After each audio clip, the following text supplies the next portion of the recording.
this meeting for October 27th, 2020. Tonight's meeting is being broadcast live and taped by Norwood Community Media. We'll begin tonight's meeting in our traditional way with a salute to the flag and a moment of silence. I pledge allegiance to the flag of the United States of America and to the republic for which it stands, one nation, under God, indivisible, with liberty and justice for all.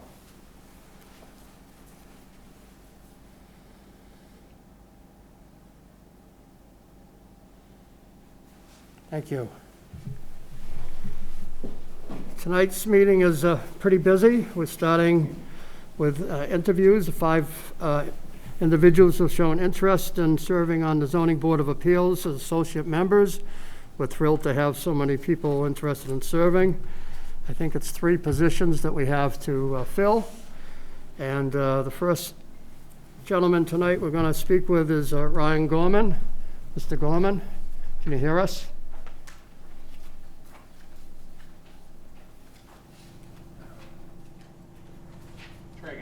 Mr. Gorman, can you hear us, sir? He was on earlier.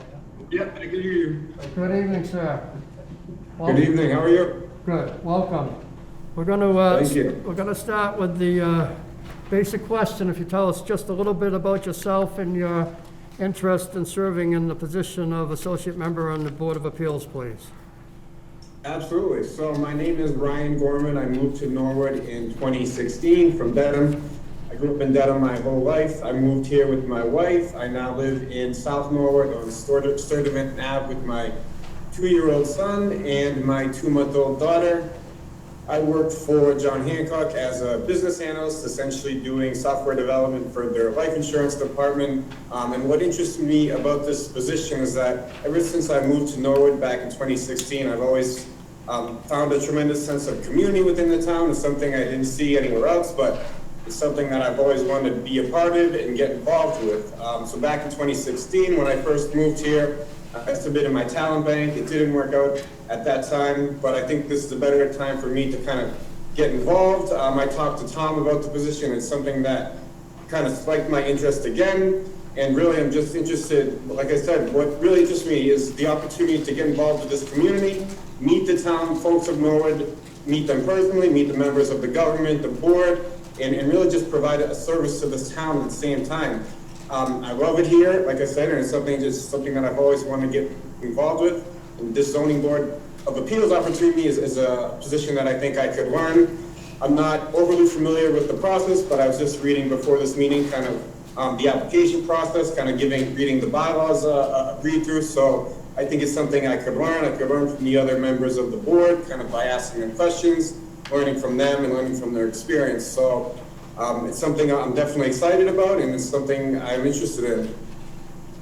Great, that's wonderful, thank you. Anyone questions? Any questions for Mr. Gorman?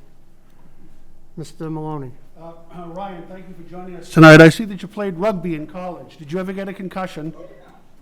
That was a fun time. I still have chipped teeth, a crooked nose. I still have a few injuries that'll never heal, but it was definitely worth it. It was a great time. No, I'm kidding you. I see that your title is Agile Scrum Master, so I figured that might have something to do with it. Maybe. It kind of fell in line from, it all stems from rugby probably. Very good. Well, it's great to see someone from South Norwood too. You've been down there. You evidently like living down in that part of our town, so that's great to see, and I appreciate your stepping forward. Any, Mr. Lane? Sure. Actually, Mr. Miller, that was my question to Mr. Gorman. I had to admittedly look up what a Scrum Master was, but when I dove into it, it actually seems pretty neat and relatable to how a board would operate. So I don't know if you could just talk a little bit about what that means, Ryan, and sort of your approach to collaboration. Absolutely, yes. So basically, there's this whole new process of the way software is developed. It's a process called Agile, and it's essentially delivering the application in increments. And my job as a Scrum Master is to keep the team on track. It's a smaller team. Basically, the old process was to plan everything out months and months and months in advance, but as people know, things don't always go as planned that way. So this new approach is called Agile, where you deliver every 2 weeks, every 3 weeks. And my job as a Scrum Master is to basically keep the team on track, keep everybody moving. I help the team plan the work that they're gonna do for that 2-week sprint. And then I remove blockers, they call them impediments. I hold everyday meetings just to keep the team quick check-ins. They actually call it, they really stress it as a servant leader. You're supposed to kind of lead from the back and enable the team to do what they want. And I think it's an application, it's a mindset and an application of a mindset that I think I could apply both to a job like this, where your job is to be a servant leader, a servant of the town, so basically that's it, and that's what I do. I like it. It's a nice job. That's great, I appreciate it, thank you. Anyone else? All right, well, thank you, Mr. Gorman. We do have several applicants, as I indicated. We'll be interviewing them tonight, and at the end, we'll decide whether we make any decisions tonight or take everything under advisement and consider the backgrounds of the individuals and make a appointment at another date. So at the moment, thank you very much, and we will go on to the next applicant, and thank you for your interest again. Absolutely, thank you guys. Okay. The next applicant is Ms. Doyle, Cheryl Doyle. Cheryl's known a little more to us than the other applicants probably, but we'll go through the same process. Cheryl, could you start off with the basic reasonings for your interest in this position and your background for it, please? Yes. Well, I've lived in Norwood a little over 25 years. You guys know I've been a town meeting member in District 9 and 7. Been on Concom for quite a few years. I did the 1.5, I did CPC, did Ellis Pond subcommittee meeting. But on zoning, why I'm interested in it is because I hold a commercial construction license. And this goes almost hand in hand with what I do for a living. I can already read the set of plans. I have followed zoning for a very, very long time. And I've been wanting on it, but I wasn't ready for it yet. And now I'm ready for it. I love rules and regulations and how they work and how each board actually intertwines with each other. So you always have to stay on top of what other boards are doing because they all do tie in together. So that's basically it. Plus I love town politics and that. Thank you. All right, any specific questions at this point from any of the members? Problem might be our acquaintance with you. Let me ask you one, Cheryl, myself. You mentioned having your license and this being in line with your work, and your work is basically in Norwood. You don't think that would come into a conflict in many cases? No, because I know when you have to recuse yourself, because when I was on Concom, there were some projects that I did have to recuse myself because I knew somebody on it or the applicant, and I know you have to be very careful of things like that. So I know that. For what I'm doing and what zoning does, they wouldn't cross unless my boss, Jim Shane, would come before zoning for something. And then not only would I recuse myself, I would leave the room, which is what I have done on Concom. When he's come before them, I had left the room, and I know not to discuss with another board member if my boss would come before the board. So I do know, like, all the open meeting laws and everything that are governing the different boards and how they work. So it wouldn't be a conflict whatsoever. Very good, thank you. Mrs. Donahue. Thank you, Mr. Chair. Mrs. Doyle, your job has been confined to a particular area of town too, and it's a small part of the whole town, so I don't think that you would run into much of a conflict. But I've worked with you on the Ellis Pond Committee, and you are a founding member of the Community Preservation Committee, and I know that you're a real hard worker. Thank you for all you've done for the town. Thank you, I appreciate that. Okay, any other questions? All right, well, thank you once Thank you, again. Cheryl. As I mentioned, we have several applicants, and we'll go through the process this evening, and we'll be getting back to the applicants either later this evening or at a future date. But we thank you and all the others again for their interest. Next applicant, Mary Kate Daly. Are you with us? Hi. Good evening. I don't know if you heard me. Would you like to say I something? don't know if you heard me earlier. Gets to be repetitive when we have several applicants for the same position, but we thank you for your interest, and we're going to be out interviewing several applicants this evening, and then we'll be thinking about what we've heard and learned and reading about your backgrounds. But at this point, we'd like to hear directly from you and then possibly ask you a few questions. So could you tell us basically why you're interested in this position at this time? Yeah, thank you very much for the opportunity to share my experience and interest on the Zoning Board of Appeals. I am a civil engineering graduate from Worcester Polytechnic Institute. I am an engineering training in the state of Massachusetts and will be sitting for my professional engineering licensure this upcoming spring. My first interest in zoning boards, came in college when, as a student, we needed to appeal to the board for parking variances for the sorority house that I was living in. My second exposure and interest with zoning boards was during my senior thesis project, or M2P, where we designed a mixed-use dorm and needed to comply with the zoning ordinances or identify where we needed to apply for those variances. I have been continuously developing my knowledge, exposure, use on zoning ordinances throughout my career. I have recently returned to my field as a civil engineer. I've spent time in construction management and as a commercial real estate developer and in asset management, so working on both new and existing buildings.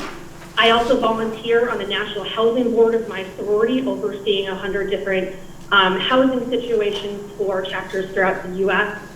I am just celebrating my first year in Norwood when it was time for us to buy a home. We just really loved the sense of community that we saw in Norwood and the quality of life that's here. And part of why I'm striving to serve in this capacity specifically for Norwood is to help, one, contribute to the community where I'm placed. This is home, and I think that's important. And secondly, to the ability to impact the growth and livability of the town. This quality of life, access to transportation, to jobs, all of this has impact buy-in from the zoning ordinances, the appeals that go to the board and have a secondary impact on tax revenue and how town meeting members and the government might impact the tax rates.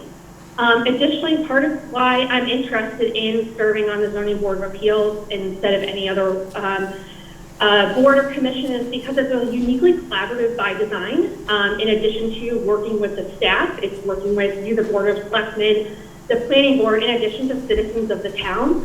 I think it gives us a great aspect into what the needs of our citizens and businesses are to be able to grow their lives as we grow the town together and be able to track the trends and identify opportunities and risks to address together as these three boards and through town meetings. Very good, thank you. Questions, Mr. Hajat? Thank you, Mr. Chairman. Welcome, Mary, and good luck with getting your PE license. That's a great achievement once you get it. When I read through your impressive resume, another committee came to the forefront for me, and that was our Permanent Building Construction Committee that deals with not just design, engineering, construction, all from beginning to end for our larger projects. So I appreciate that you're going for the ZBA, but I just also think that your qualifications are indeed good enough to be not just on the ZBA, but on the PBCC, if you're ever interested. But excellent and nice to hear your voice. Mr. Donahue? Thank you, Mr. Chair. Welcome, Kate, Mary to Norwood. Thank you. My question is, your job really is with big apartment developments and stuff. There are lots of us here in Norwood who feel like we have plenty of big apartment developments here in Norwood. How do you feel, you'd feel if a case like that came before the board? Just to make sure I understand the question, how would I feel if other large apartment communities came before the board? Right.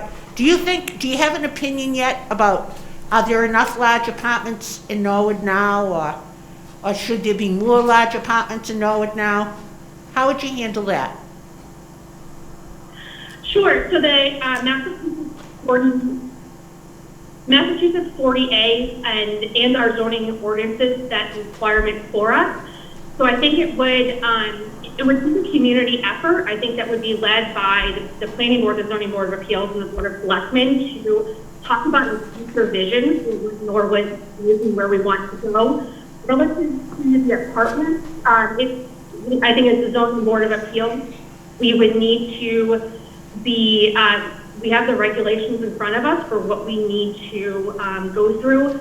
I think it's really important as part of this job to go visit the streets, to talk to our citizens, our neighbors, and understand the impact on the community. Across the Commonwealth, there is an immense housing shortage across all income levels and spectrums. So it's certainly a conversation that we need to have, and it needs to be a creative, collaborative solution. And as a member of the Zoning Board of Appeals, I would work with other members on the board and other boards and town staff to be able to have conversations and invite people to the table early on so that we do not have a combative process, and so that whatever kind of development comes in at a commercial scale, that we have community members as part of the process, so that everyone is heard and has what they need, and we can continue to provide uninterrupted services by the town, which are really exemplary,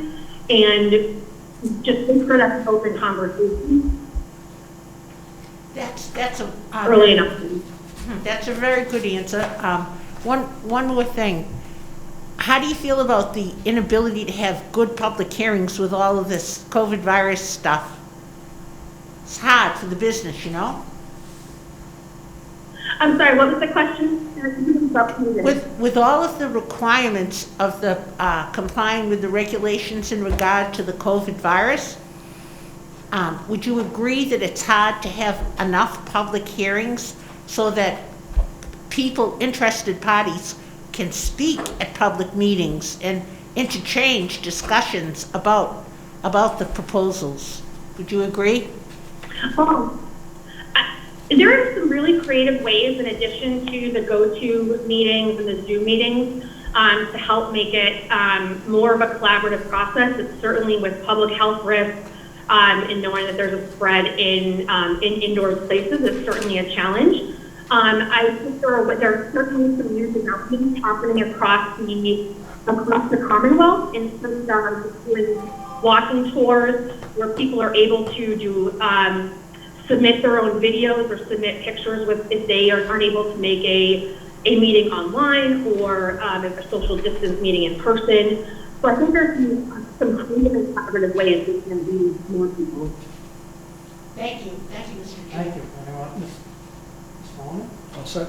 All right, well, thank you. A very impressive presentation and a resume, and we thank you again for your interest. We'll finish our appointments and decide our next step and before we make those appointments, whether they're this evening or at a future meeting. But we thank you for your interest in being here this evening also. Thank you. Thank you for the opportunity. Thank you, Mary Kate. Thank you.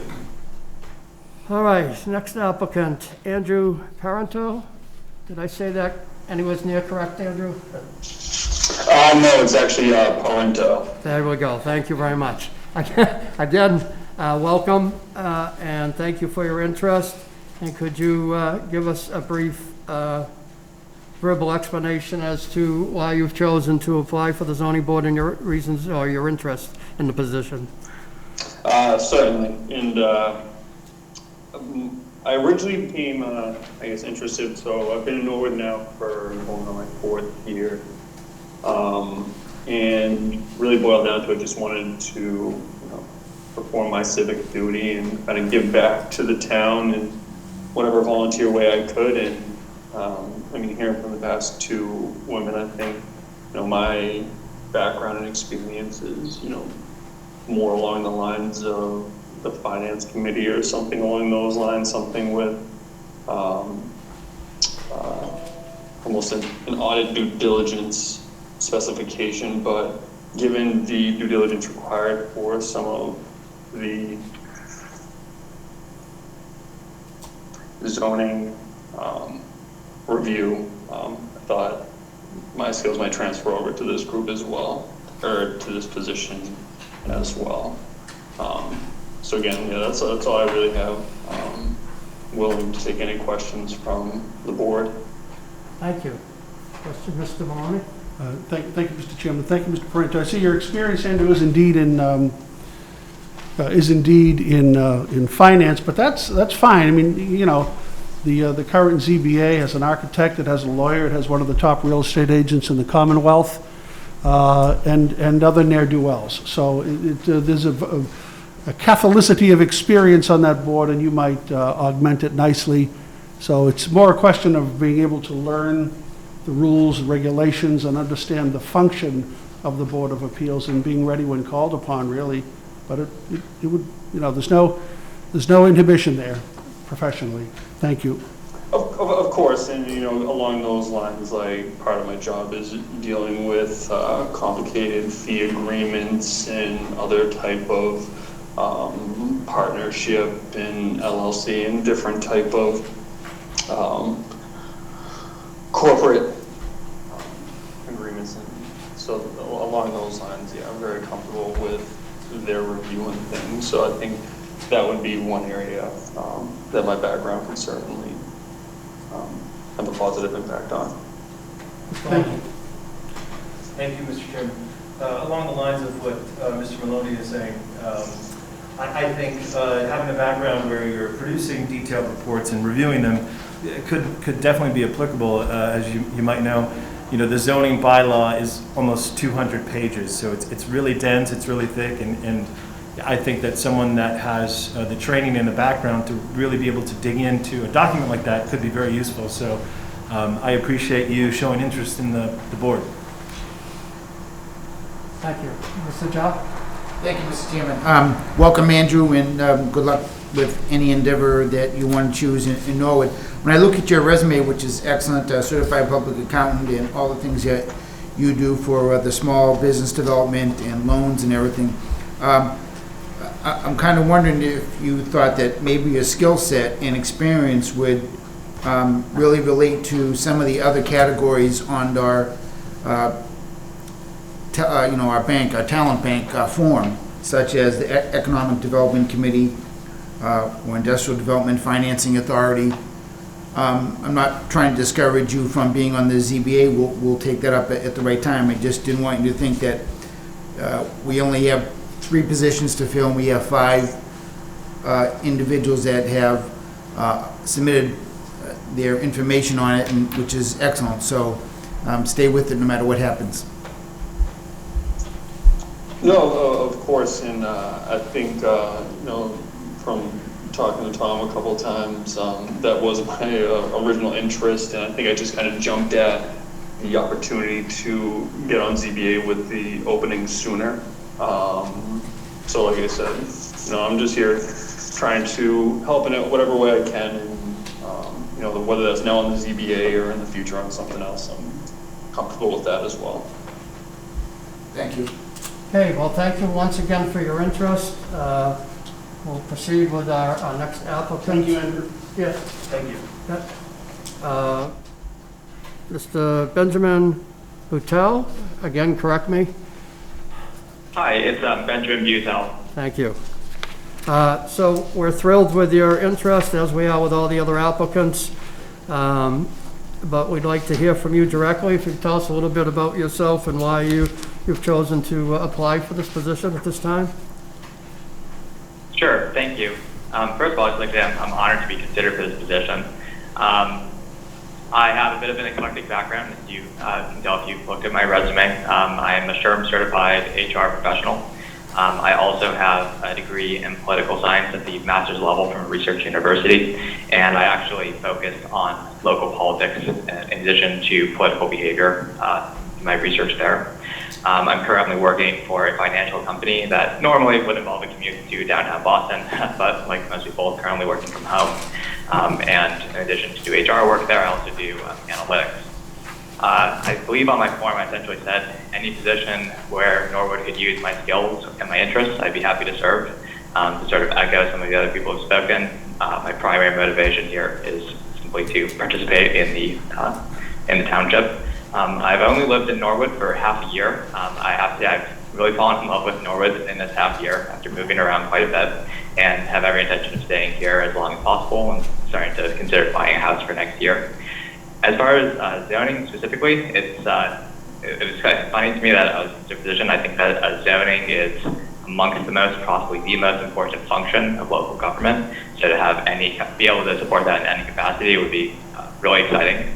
And it's a bit of a special interest of mine as well. In fact, one of the first things I did after I moved to Norwood is I started reading about the history of, and really the zoning history, politics around the creation of the apartment complex at Avalon, Norwood, that I currently live in, and have kind of continued reading there, and have actually read, even before being invited to interview, a little bit about some of the ZBA's more contentious debates over the last couple of years. So again, very excited and appreciate the opportunity, and happy to answer any questions. Very good, thank you. Any specific questions, Mr. John? Yeah, thank you, Mr. Chairman. Welcome, Benjamin, to the town of Norwood. I love your education background. Certainly very impressive. Again, as I said to the previous individual, Andrew, don't be discouraged. We can only pick 3 out of 5. I look at your experience in your education. Might be more fitted to something like the Personnel Board because of your HR background in relations. But certainly you are a qualified individual. I just don't want you to get discouraged. Norwood has a great history of picking individuals, but our job is to try to align someone's background and experiences with the positions at hand. I just don't want you to get discouraged. So good luck in your endeavors. Thank you for applying. Thank you. Anyone else? Mr. Lane? Thank you, Mr. Chairman. I was just going to make a note that, Benjamin, I wish you hadn't put your GPA on your resume because it makes me feel self-conscious, but it was very impressive. He's always guilty of false modesty. No, I appreciate what you had to say, and I think you'd be an asset to the town in any capacity, so thank you for putting your hat in there. All right. Thank you, I really appreciate that. Don't see any other questions. Appreciate your sharing your interest and your information this evening with us. I'm going to ask the board if we could table any action on these applicants tonight, or at least until the end of the meeting, because we have several things scheduled that we want to proceed through. And if we get into actually talking more detail about the applicants and our reasons for appointing, may take a little more time. So if that's all right, we'll move on and take these under advisement. Sure. Hearing no opposition, that's what we'll do. Next appointment, thank you all once again. Next appointment is with moderator Dave Hearn. We're going to be discussing the upcoming special town meeting, and specifically whether or not we should reduce the quorum requirement under Chapter 92 of the Acts of 2020 authorization. And also there's been some discussion lately in the last few days about the propriety, if you will, of moving forward with a large agenda with the town moving into red and so forth. And there's been some work done by the moderator, myself, town council, and others, and maybe I'll ask the moderator to speak to that as well. Mr. Hearn? Good evening, Mr. Chairman and members of the board. Nice to see you all, even behind the masks. Mrs. Donahue has the most apropos, considering we're here on town business. The issue of the quorum reduction is something that we took up in the spring, and the board voted to do a reduction. It turns out we didn't need it, but it's the type of thing that, since so much of what we're doing these days and the conditions we're operating in, so much of it is unpredictable that I think it makes sense. And the Chapter 92, Section 7 of the Acts of 2020 is what allows us to do this. It's by a vote of the Board of Selectmen in consultation with and with the approval of the moderator. So we can't go below 10% of what would be the normal quorum. And on paper, at least, our quorum is 127 or 128. So we'd think about that. I think we went to 33% the last time, something like that. I remember the discussion, but I don't have the exact number. But we talked about that, Mr. Chairman, a little bit earlier today. Yes. Yeah, that's what we did last time, as I recall. We didn't go and research it, but that's my recollection as well. I think instead of worrying about the exact 1/3 and rounding up or down or whatever, as long as we know we're above the 10%, maybe if we just picked a number, I think 42 or so gets to be close to the mass, so maybe if we made it 45, we'd be good and safe and have a set number. But it's up to the board and, of course, the moderator concurring. Any other thoughts on that? Just a question. Yes, certainly. It's explaining it, so you'd rather do a hard number than a percentage? Is that the idea? Well, once you do the percentage, you're going to come to a hard number, except that you have to stop and round up and everything, so just picking a number. That is right near, very close to the third. Okay. Yes, Mr. I think it might be better to pick an actual number, so there's no confusion on the part of anybody as to what we're going for. Okay. So I think that makes the most sense. Mrs. Dunham. Thank you. Question, please. Do we have some information about what other towns have used for a drop? That have used this? I don't. I can speak somewhat anecdotally in that the gavel line, which is the discussion board for members of the Mass Moderators Association, and I'm not going to be able to be exact on this because I was looking at it last spring and in June when we did it. Some of the towns did reduce it. Some of the towns have very different quorum requirements. We require a majority, and other towns have 0 in some cases, or 10 people. So it's difficult to say that there's one set of numbers that will work. I think a lot of the towns did take advantage of it, though, because they were concerned about how many people would show up. And but I can't give you a number, and it's difficult to compare it because we're comparing different quorum requirements and reduced quorum requirements. And the quorum requirements vary so much from one town to another, as well as the size of the representative town meetings. And this really only applies to representative town meetings. I think, well, we're dealing with it, obviously, as a representative, but it does vary a lot. Thank you. Thank you. Mr. Joff? Yes, thank you, Mr. Chairman. What's the total number of town meeting members that I should know this, I don't know off the top of my head. If completely filled, if all seats are filled, it's 252 elected and the moderator as an at-large member. Okay. Usually several vacant, though. Right, there are vacancies, and we deal with that, but that's why I said, it's... Right, so last spring, Mr. Chairman, when we talked about a percentage, it wasn't a percentage of the 253, right? Wasn't there some? It's the percentage of the quorum, the required quorum. Right, right. So that's why if we pick a hard number, it's the hard number of the 253 that would have to be present to be considered a quorum. No, I don't. No. Okay, so I just want to make sure we all understand what we're voting in. That if we pick a hard number, the hard number is for what? It's what will be the quorum for this, or these town meetings that we're applying it to. And it will be that hard number, and we can pick any number as long as it's at least 10% of the Right, normal. so if normal we pick quorum. 45, So that's. it's 45 out of the normal 253. quorum at 120, if it's 125, so what's that, 13? Yeah, it's 45. Okay. The number would be a percentage or a number of the quorum, not of the total membership. And we can't go below 10% of the normal quorum. So 45 is well above that 10%. Okay, and I know I'm getting ahead of myself, I'm just trying to think a little bit longer term. If we go down this road of trying to separate having 2 town meetings, one to deal with the budget, and then one at some point in January to deal with non-budget articles, in between that time, are we allowed to change that quorum number, like we're Yes, talking tonight? Yes, because one, if we go with, we'll get into it in a minute, because we're getting ahead of ourselves a little bit, but if we go with what I've discussed with some members, we will dissolve that larger meeting, so it'll be done. So when we call a new one, it'll be up to us to decide what to do with that. It'll all separate from this vote tonight.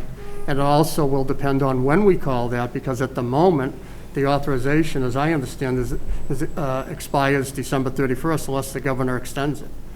So it will definitely be, what we do tonight will not affect January. We'll have to vote on it again, Okay, if we even have that choice. okay, I'm fine. Thank you. Mr. Lane? Mr. Chairman, could you explain that deadline again one more time? I believe the act now the authorizations in this act expire December 31st of this year. Okay. Unless the governor issues a new extension or whatever. So, I have a motion? Mr. Chairman, can I Yes. ask a question? I'm out of my normal place here, but we're having 2 town meetings. Yes, I think, at least right now, we've called 2 town meetings. yes. I think the vote should be a vote Specify. make sure we're covering one or both, whatever Right. the intention is. And I would say it ought to be for both. It should be both. There's some talk about trying to, as I just mentioned, I think, dissolve the larger meeting, but we need to make sure we get a quorum to be able to do that. So as important as making sure we can get a quorum to complete the budget meeting, so we can get taxes out and so forth and keep the town operating, if we want to dissolve that other meeting, we need a quorum so we can do that. So it's important that we do that for both meetings. I have a motion to set a quorum at 45 for the 2 town Make a meetings motion to scheduled set- for, special town meetings scheduled for November 12th. Make the motion. Mr. Lane? I'll second. Seconded by Mr. Jar. Moderator, I believe, concurs. All in favor? Aye. Opposed? Unanimous. So we'll notify, That, for the record, I do concur with that. That's fine. thank you. So and we'll use 45. notify all the proper people we need to notify on that matter. Now, can we discuss the town meetings for November 12th a little bit? Do you want to do it or you want me to? Well, you saw, I think, an email I sent out Yes. today, and if I can, Mr. Plasko and I, and talking with Mr. DeLuca, our town council, checking with other people. I know Mr. Plasko has made calls. I've talked to or heard from other moderators to whom I've put out questions about how people are handling things. And there have been a lot of emails and some phone calls about how we're going to handle this, and people are concerned. We're in the red zone.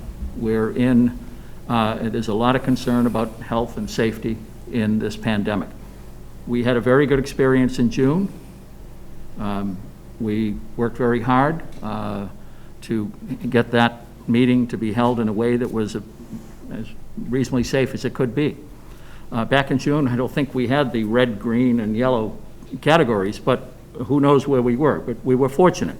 But there is a concern people have, and that's what we've been hearing, Mr. Plasko and I especially, and I know you folks have been on some of those emails. So, based on what we have found in our research, talking to council, talking to others, the suggestion that we ought to have a hybrid meeting where we have some people going remote and some people in person, that's just not going to work. And so we can't do that. It isn't clear that it's legal, and we really don't want to do anything that there's doubt about whether it's legal, because if we take votes and then it's challenged or it's nullified, we've wasted everybody's time and we've lost time. On the other hand, there is a real concern that the 3-article meeting really needs to be done so that we can, this board can set the tax rate, the assessors will have the information, the Department of Revenue will have the information, and we can go forward on that. So what Mr. Plasko and I had been talking about is that we go forward with the 3-article meeting, which, as it happens, is the second of the two, the way the scheduling went. We might have outsmarted ourselves on that one. That's all right, we can handle it. We did that to avoid the leapfrog we often have when we have 2 meetings scheduled at the same time. But we have that because we've got to get that done and do that in person. And once the selectmen call a meeting in person, as you did, that's the only way you can do it. You can't convert it, nor can you cancel it. You can't cancel a town meeting, really. So we go forward with the special, that's the money articles, the 3 articles that are very important to setting the tax rate and keeping the money coming in that the town needs to operate. We do that, and I think that'll be relatively short. There could be questions, there could be controversy, but the people I've talked to think that'll be a relatively short meeting.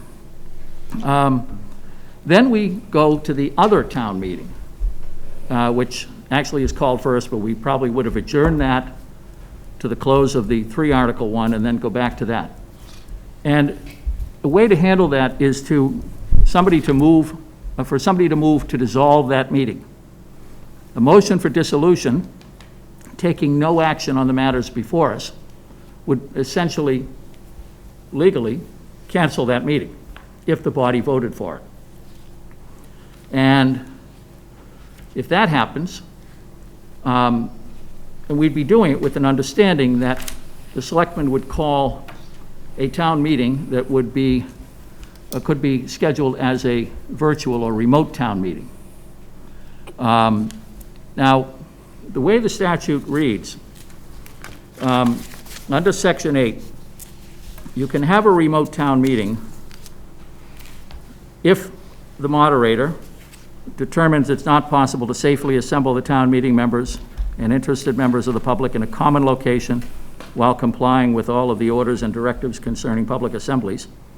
The moderator has to request that the select board or the Board of Selectmen call for the town meeting to be held by remote participation. And that has to be in writing, and it has to include the moderator's determination and request to hold the town meeting that way.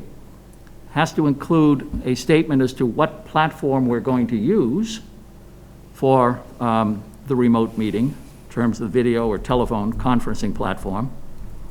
It has to include confirmation that the moderator has consulted with the local disability commission or the coordinator for federal ADA compliance, and a certification by the moderator that the moderator has tested the platform that we propose to use, and that the platform satisfactorily enables town meeting to be conducted in substantially the same manner as if it had occurred in person at a physical location.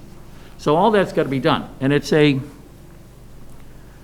sort of something that has to be asked before you really call the town meeting, because once you call the town meeting, you've set what's going to happen. Of course, when the town meeting was called, we were doing pretty well, going yellow to green, and the Commonwealth was doing better, and things have changed in the last few weeks. So if we're going to move toward a remote town meeting, we've got to do some work to identify how we're going to conduct it. It's got to be tested.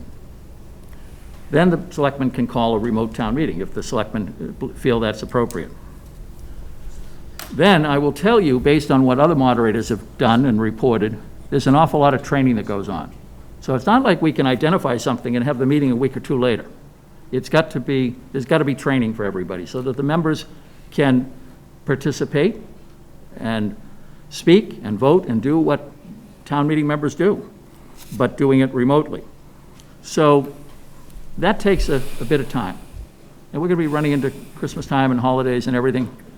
So we've talked about maybe doing this in January. And it doesn't mean you've got to call town meeting now, but I think we've got to really spend some time on the process of figuring out what platform we'd use, how we do it, how we do the training. As things happen, the Mass Moderators Association is having its annual meeting this Friday, and one of the seminars is being led by the moderator of Brookline, all about virtual town meetings. He's very into that. He ran a town meeting for Brookline, their annual, virtually, and he's, in fact, we've corresponded a little bit about this. So I expect I'll be spending some time Friday participating remotely in that meeting, because it's the only way we can participate in these meetings. So I think that's what we're doing, and you know, I think we're trying to set the stage. This reduction of quorum helps to ensure that we hopefully will get the other, the important financial stuff done. And rather than try to do a meeting and hold people there for a long time dealing with the other articles, all the land use articles and the other, we have 24 articles on the other warrant, we're going to, it's better to say to folks, look, come in for a little time if you can come. If you can't, we understand it. And the big, long meeting, we'll try to do remotely. I'm happy to take questions, but I don't want to take the chair's Just role. add to that, hope not to repeat too much, but we conferred with several people, including the town council contacted the Attorney General's office. I spoke with bond counsel and others, as Mr. Hearn mentioned. There's no easy way to do this, and no, you can't just cancel a meeting. So if we try to get to the sentiment of concern about being in red and health of having people because that longer town meeting is warranted, you know, zoning and so forth, and could go a few nights, and keeping people for longer periods of time in the same room rather than a quick meeting like we had at the annual, which was pretty good, one quick night there. And concerns that the school department has about being in the gym and those several nights of it. The only way to accommodate all those concerns is what Mr. Hearn just said. And we technically cannot cancel that meeting ourselves, but the town meeting can dissolve with taking no action on any articles. And that would be basically the same as canceling the meeting, but the town meeting has to do it. But I think if we send out a letter and we encourage that and support that position, the school committee joins us, the finance committee joins us, the planning board joins us, the Board of Health joins us, I can't imagine that the town meeting isn't going to go along with it. So I think this is probably the best course of action for us, and along with Mr. Hearn, recommend it as our position. Mrs. Donahue? Thank you, Mr. Chair. Mr. Moderator, would it ever be possible that we could discuss the hospital article? Because the hospital timing is so crucial to all of us. We want the emergency room open right away as soon as possible, and we can't get that done unless they have their plan. So would it ever be possible, because of health reasons, just to hear the hospital article, then dissolve? As far as procedure goes, I think that the question of dissolution is up to the town meeting members. And a motion for dissolution is in order at any time during a meeting. Now, normally it's not going to be made till the end of the meeting when we finished our business, but you know, we're talking about asking for it at the beginning of the meeting because we're trying to get people out of there and defer the business. But I mean, to your point, I suppose somebody might say, well, we really have to do this now. Let's, you know, I move that we take this out of order and we do this right now and get it done. Somebody might do that. Somebody might want to do that. And I think that's allowed if the body votes for it. Because the body has, within the rules that we've all agreed to, the body has a fair degree of control over how the town meeting is run. The members, you know, can vote on certain things to take something out of order or to dissolve or adjourn. We don't want to adjourn, by the way. I think that's what we're trying to avoid. Dissolution is the way of killing this off. The other concern we have is that under certain circumstances, certain actions, like indefinite postponement, can be taken as a negative action that would prevent us from coming back on certain zoning matters for a couple of years. So we don't want to find ourselves in that position. Whereas dissolution, where no action is taken, we're advised would be a satisfactory approach. But I understand your concern. It's not my decision anyway. It's going to be the body's decision. So the way to get it done would be to have a motion to hear the hospital article out of order, and then see if that passes, and then quickly have a motion to dissolve after that. If somebody wanted to do that, I think, just, hearing it from you, I think that may be the way to go. I'd want to think a little bit about it, Mr. Well, I think parliamentary-wise and legally, that's doable. Yeah. The question might be whether we want to propose that, because you say the hospital's important, I say Route 1's important, he says the landscaping's important, and before you know it, the meeting doesn't get dissolved. So it will be up to the body and whether they agree that that's important enough to take out of order or not. When So we as the moderator says, everything's up to the body. When we see the town of Norwood ambulances having to go to Boston, Brockton, all around, and leaving us here with no, safety and no health, we need the health care. Thank you, Mr. Moderator. I think it's something that you might want to think about, see what the hospital people say about it and all that. I know you've been following that very closely, so. Thank you. Do you have a question, Mr. Joe? Yes, thank you, Mr. Chairman. Mr. Moderator, David, I'm also hoping that we dissolve after the first meeting and then come back and decide what we want to do. But before we even pick a date, we need to do a little bit more research on the ability to do a hybrid model. If we have to resolve it legally by making some phone calls or whatever, and if the chairman is correct in that the authorization for doing these meetings by whatever means are allowed through executive order expires at the end of the year and he needs to extend, and we specifically ask that it include hybrid meetings, I think we should explore all that before we do pick a date and then rush right into it. I don't think we pick a date. Moderator has mentioned January as a goal. But Right. you're going to have to, once we get it dissolved, start going through the process, some of which he read, and figure out the timeline and when things are going to happen, when it makes sense. Right, which should include looking up the whole issue about hybrid meetings, because I think there's a lot of support for that in the community. A lot of people do like to come together if they're feeling well and they're separated and all the rest. And also, there's a very large group that does want to do remote, and you can accomplish both through the hybrid. So I think some of us that have done the research are finding various responses to the question of whether it's allowed or not. And I'm just asking that as part of our research to decide what we want to do, when we want to do it, that it include the ability of, can we do a hybrid meeting versus have to pick either an all-in or all-remote? Yeah, that's part of what we can All look right. at during Thank this you. during That's this what we're working period, on. and then make the final call once we're 100% certain. I think we're probably 90% certain, but we've got to get all the way there. Yeah. Perhaps checking with DOR will be important. That's the one group we haven't spoken to yet. But at this point, we're running out of time. We're behind schedule for a public hearing.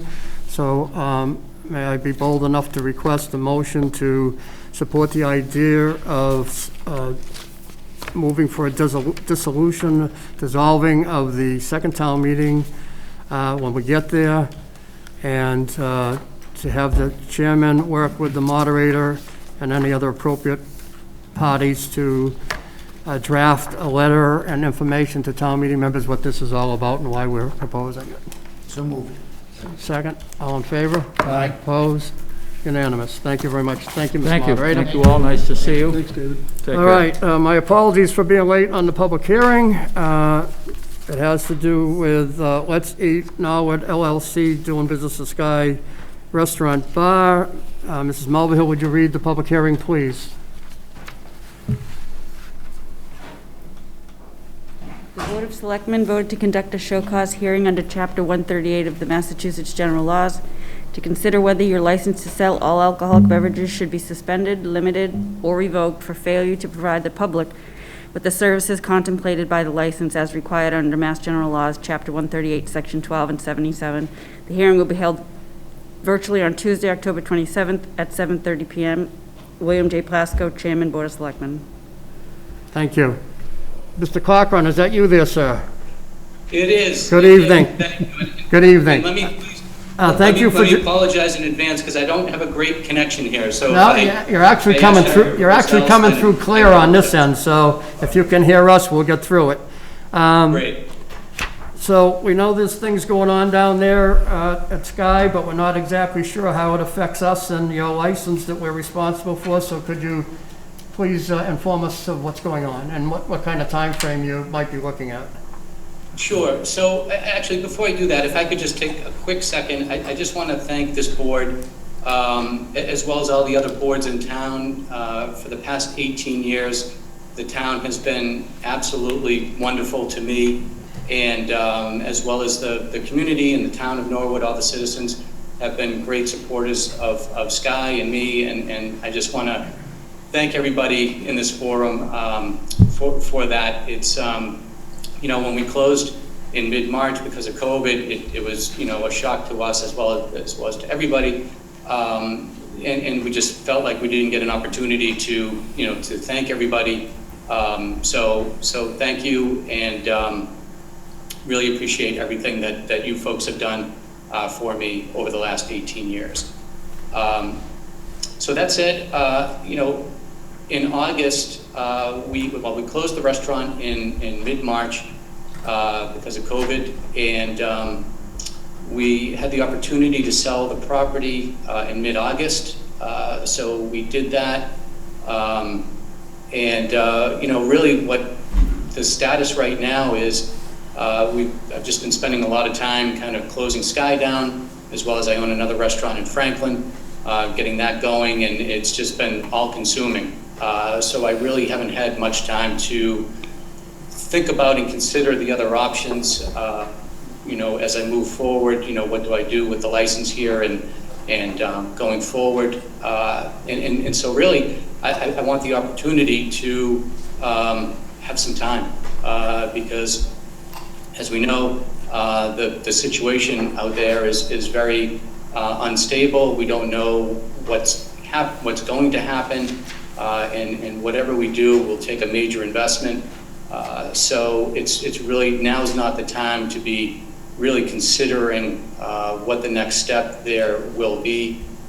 Really not until we have some more clarity on what the environment will be once COVID gets under control.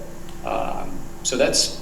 I know that's kind of an ambiguous answer, and believe me, I wish I had a lot more that's fine. Clarity. So the current property's been sold, so there's no plan already in place to reopen at that site sometime in the future? No, today, no. There's no plan right now, and it definitely wouldn't be Sky if I do reopen there. So that I know, because the Sky concept is sort of at the end of its life cycle. So, whatever, if I am able to reopen there, I would definitely wouldn't be Sky. And again, what would open there? It's really tough to say because of the changing environment out there.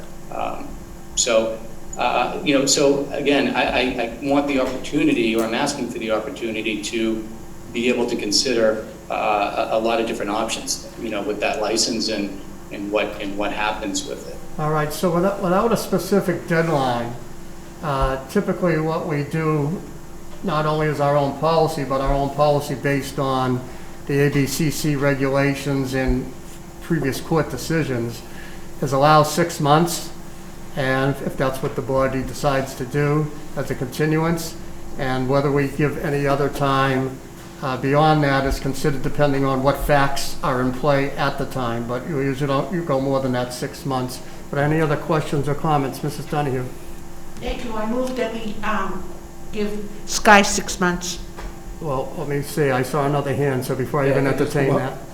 Seconded, because we'd have to adjourn the public hearing before we actually make a motion, so we're still in the public hearing phase. No, if we decide to Right? continue the hearing, we don't have to close it, we'll continue it. So, I'm just a little confused about the property itself. So, I thought that the zoning board or the planning board had approved a revised project for your location that included a smaller restaurant on the first floor because it was determined, or you said that the original size there now is just too big to support itself as a standalone. So part of the project that was approved included a smaller footprint for the restaurant. That restaurant, is that still part of the development, and they don't need a license that you'd be willing to sell that to them too? I'm sorry, I heard most of that. I couldn't hear the final question. The restaurant that would be located on that first floor, the smaller restaurant, they don't require, or they have not inquired of you obtaining your liquor license? They have not required that, no. No. No. All right, so there's a motion on the floor to continue the hearing for 6 months, and I believe Mr. Maloney seconded that. Anything on that motion? All in favor? Aye. Opposed? Unanimous, thank you, good luck. We'll see you in Thank 6 months, and hopefully things work out for you. Appreciate it, thank Good you. luck, Mr. Corcoran. Thank you. All right, now we're on to a presentation on committee that worked, administrative group that worked on studying the ambulances in town, ambulance services. Mr. Mizuko, would you like to begin? Yes, thank you, Mr. Chairman. As the board's aware, several months ago, a committee worked towards looking at our ambulance service and the financials related to our ambulance service. Selectman Hajar was the board's liaison and worked diligently with that group. Deputy Chief Dave Hayes led the study, and he was ably aided by Molly Ahern and Emily Chambers in the town accountant's office, and Joe Collins in the manager's office, and I had the distinct privilege of putting my name on it when it was all done, but the bulk of the work was done by those individuals, so credit to them. Emily and Molly from the accounting office are going to take us through the presentation of the results, and then we'll have a discussion, and we have a few recommendations to the board. So if it is your pleasure, Emily or Molly, if you guys would like to begin. Thanks, Tony. Thank you. Good evening. My name is Molly Ahern. I'm the assistant town accountant, and along with Emily, the budget analyst, we will be presenting results of the EMS study conducted over the last few months. The team that led this in-depth analysis of the town's emergency medical service consisted of Deputy Chief Hayes, General Manager Tony Mizuko, myself, Management Analyst Joe Collins, Emily, and Selectman David Hajar. The team first developed a comprehensive cost analysis of the town's ambulance service. Data was collected from calendar year 2019 so that COVID and the closure of Norwood Hospital would not have an impact on these findings. Key data collected includes labor, pension, and OPEB costs, supplies and services, as well as capital and debt service costs. It is important to note that all of these costs are directly related to the ambulance service. The team then looked at Norwood's ambulance billing rates compared to those in other communities. Pro EMS, the town's third-party billing vendor, provided this information. Surveys were also distributed to area fire departments to learn more about billing practices in comparable communities for informational purposes. And lastly, the team met with the town's representative at Pro EMS to review current billing rates and analyze the payer mix. The payer mix is the percentage of patients who have Medicare or Medicaid versus private insurance. And here is a quick overview of the Norwood Fire Department as it stands today. Norwood has 2 ambulances. One provides basic life support, or BLS, and the other provides advanced life support, or ALS. All EMTs and paramedics are first and foremost firefighters. They receive a stipend for their EMT work on top of their regular pay. Norwood Fire has 67 firefighters overall, led by Chief George Maurice. Of those 67 firefighters, 36 are EMTs or paramedics assigned to ambulance duty. After the team studied current costs of the town's ambulance service, we then looked at revenues. Norwood has an all-in billing model in which all costs are reflected in a single BLS or ALS charge to the patient. Billing rates are set by Medicare or Medicaid, while the town sets the private insurance rates. The payer mix in Norwood is currently 74% Medicare or Medicaid, 24% private insurance, and 2% uninsured. In terms of revenues, it is important to also look at collection rates, as the town does not collect 100% of what is billed. Collection rates were used in our revenue projections. Here are some of the key numbers that we came to through our research. There are roughly 2,600 ambulance transports per year in Norwood. Looking at the average billing rates of other comparable towns, we found that the average rate for a BLS transport is about $1,300, and the average rate for an ALS transport is just under $2,000.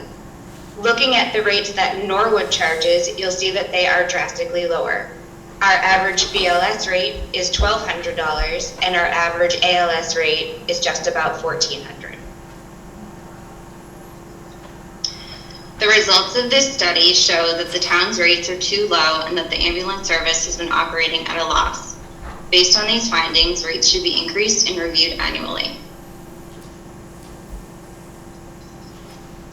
We do need to take action right away. A fee increase is critical.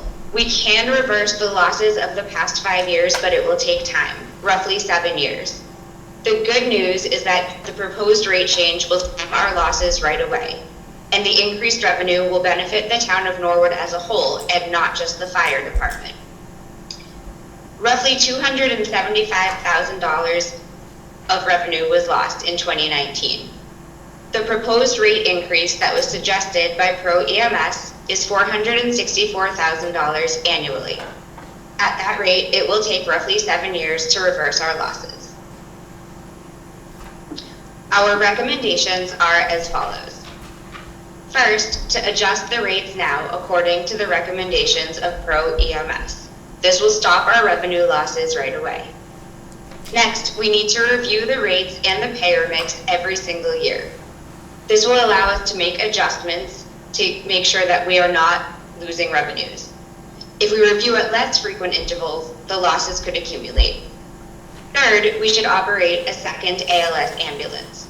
While the fiscal benefit to this step is minimal, the second ALS offers streamlined operations for the fire department and a strong benefit to residents of Norwood. Finally, we recommend establishing a stabilization fund. This would enable town meeting to allocate surplus revenues for the purchase of ambulance-related capital, and it could also be used to offset losses if we have a particularly bad year for revenue. On this last slide, we just present a overview of the current rates and the proposed rates. Although I do want to point out a typo. The current rate for ALS2 is not $1,069, but $2,069. Thank you very much. Okay, thank you. Mr. Mizuko, anything further? No, just thank you to the team that put this together. Our staff in the accountant's office, Joe in my office, and then Deputy Chief Hayes and Selectman Hajar all met weekly for the better part of 2 or 3 months working on this. And as I said earlier, I had the distinct privilege of being able to put my name on the report, but the work was done by our very talented staff. So thanks to Molly, Emily, Joe, David, and thanks to Selectman Hajar for his extensive work on this as well. As I said, we have recommendations to adopt the rates for the board as well as a few other items. The rate item is the one that particularly needs action by the board tonight if you so choose, but we'd be happy to answer any questions about the study or the service. I believe Chief Maurice is with us as well as Deputy Chief Hayes, and we'd be happy to answer any questions the board has. Thank you. Mr. Donahue? Thank you, Mr. Chair. Mr. Manager, would you please be so kind to describe some of the thoughts that were talked about trying to reduce the costs involved for the service? So in terms of reducing the cost, it's a little bit challenging. The cost is built into the labor. Remember, with every department we have, it's the number of bodies that we have to provide to offer that service. So given that we pay salaries, we pay benefits, if we want to operate 2 ambulances, there's a certain staffing level that's required to do that. If you still want to offer that service, you can't really adjust the staffing level up or down. Down is where you would save dollars. Any of the other savings, it's actually, those costs are relatively minimal in terms of what the service costs. So if we want to offer it, we need those bodies, and those bodies are where 90% of the cost is.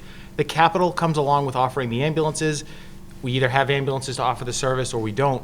The rest of the costs, things like medical supplies, they're relatively minor in the budget. It is the cost of providing the service. Remember, when that ambulance picks you up, the ambulance costs money, the paramedic is the talent, that's what we're spending our dollars on. So we can't pay less for paramedics, we can't do it with fewer paramedics or fewer EMTs. So in terms of reducing the cost of the ambulance service without reducing the level of service, it's very challenging to do. Another question, please. Yes, ma'am. How do you determine the cost in relation to the length of travel? For example, if the ambulance leaves here and goes up to Prospect Street, but then if it leaves here and goes to the VA hospital, it's, how does that work? That's a great question, Mrs. Donahue. So there's a base charge based on this, if there's a transport made for the service that's provided, and then there's a mileage charge added onto that for every mile that the ambulance travels. So if it's in town and it's a matter of 2 miles, then they're being billed for the 2 miles of that trip. If we're traveling out of town, you're billed for those miles. The last ambulance service I worked with for the city of Caribou, we used to travel a couple hours south from Caribou, Maine, and we billed for mileage every single mile. The city actually made a lot of money. The problem is while we're going to Boston and that mileage number goes up, that means that the ambulance is also out of service. So you see $1 increase in the mileage, but if I miss a run and we have to sub that run out, we're losing the money there. And the goal is not to make money off the mileage, but there's that base charge for a transport, and then there's the mileage charge. But to be clear, just because the ambulance visits a house or a business or a site doesn't necessarily mean that there's a charge. Sometimes they go because they're not sure, they check somebody out, they don't get transported. So that is the cost when somebody is transported. So, thank you. So next question, please. How do you consider if a person has very good insurance, mediocre insurance, and no insurance? Is that considered at all? That's not considered in the sense that we sub out our billing to a third-party company, and they bill according to, we set a rate that private insurance will pay. We don't control what Medicare or Medicaid pay. And the uninsured number is very small, mainly because of Romney Care. Everyone in Massachusetts prior to Obamacare generally has health insurance. Usually that 2% is just an odd case where it might be somebody from out of state. It might be somebody who just happened to have lost a position, lost their health insurance, and hasn't jumped onto insurance. If you had looked at these same numbers 20 years ago, and I know Mr. Plasko was part of the original study, I'm sure the uninsured number was significantly higher. The last community I worked in, we had a 10 or 12% uninsured number. Here you see it generally much lower. Thank you. Thank you, Mr. Chair. Thank you. Mr. Maloney. Thank you.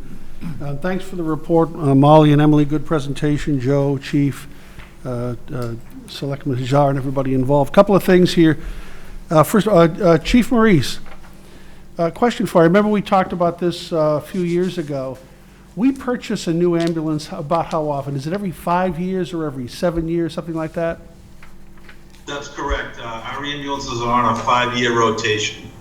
Yeah, that's what I meant to say. The lifespan is about 5-year rotation. Okay, thank you. Molly, question for you.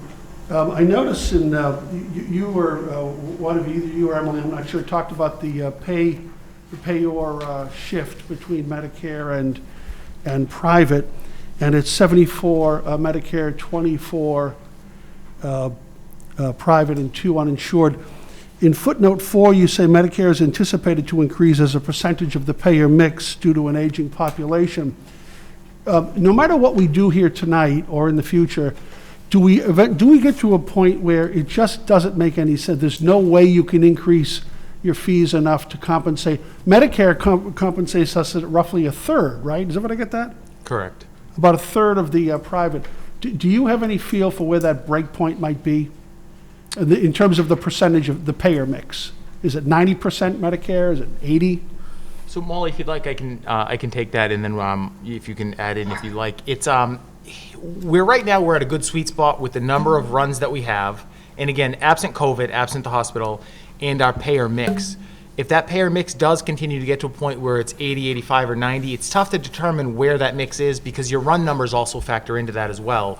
So the mix could get less favorable to our financials, but if you pick up additional runs, it may balance itself out in the long run. Okay. Right now, for most communities, being the spot we're in, they would be happy with that mix, but we need to look at it annually because as it starts to shift, things may move unfavorable, and to your point, they'll get a point where it doesn't matter how high you raise your rates because you're really raising them on that smaller portion of private insurance. But so I think you had the number up there, though. What is the cost? Let's see. the cost to us to make a run, no matter to whom, depends on mileage too, right? Correct. Well, we bill out at a single cost. So what used to happen in ambulance services, and some of them still do it, is you start billing for every single little thing, and there's a few challenges with that. One of them is it's complicated for the paramedic who's in the truck to remember, did I give Mr. Maloney A, B, and C, and let me make sure I'm going back and billing it. Those services found that they actually lost a lot in the billing just by not recording everything in a certain way. By billing out at the one rate, what you're paying for is that level of service. That's our billing, but I'm talking about our cost. We wouldn't be here if they matched up. So what does it cost us to go out and get somebody, take him or her to the hospital? In a sense, it's tough to determine what it is because it depends on what's being done. And how do you want to look at that number? Do you want to divide the total cost of the ambulance service by the number of runs? But as we said, our paramedics are also firefighters, so it's tough to say. It's sort of a fixed cost. It's similar to a police call. What does it cost to have a police officer respond to a call? It's either nothing or dividing that total cost by the run. Other than some of our materials, we can specifically build out that cost. And we know, at least with our service, the total cost of offering the service. Just a question here. This is, I know, more speculative in nature, but is the sudden and hopefully not prolonged absence of a hospital here in our town make a difference in all this analysis? We're going to have to take people further away. How does that impact our... Chief Maurice or Deputy Hayes, would you like to answer that? What was that question? Chief, the question is that at the moment we do not have a hospital. We're used to using Norwood Hospital as one of our major disembarkation points. Without a hospital in town, how does that impact our analysis here? Well, the only thing it might impact it is that we're going to have more wear and tear on the actual vehicles themselves, which might lend to an increase in the 5-year transition of the ambulance. Other than that, we also do have an effect to the people of the town where the ambulances are out of service as they head into Boston or other areas, and the ambulance isn't available to the people of the town while these longer trips are happening. Okay. All right, thank you. Last question then from me, Mr. Bazzucco. We know one of the recommendations is to establish a stabilization fund. Is that a formal stabilization fund we're talking about? Because we know that to take money out of that fund requires a 2/3 vote by town meeting.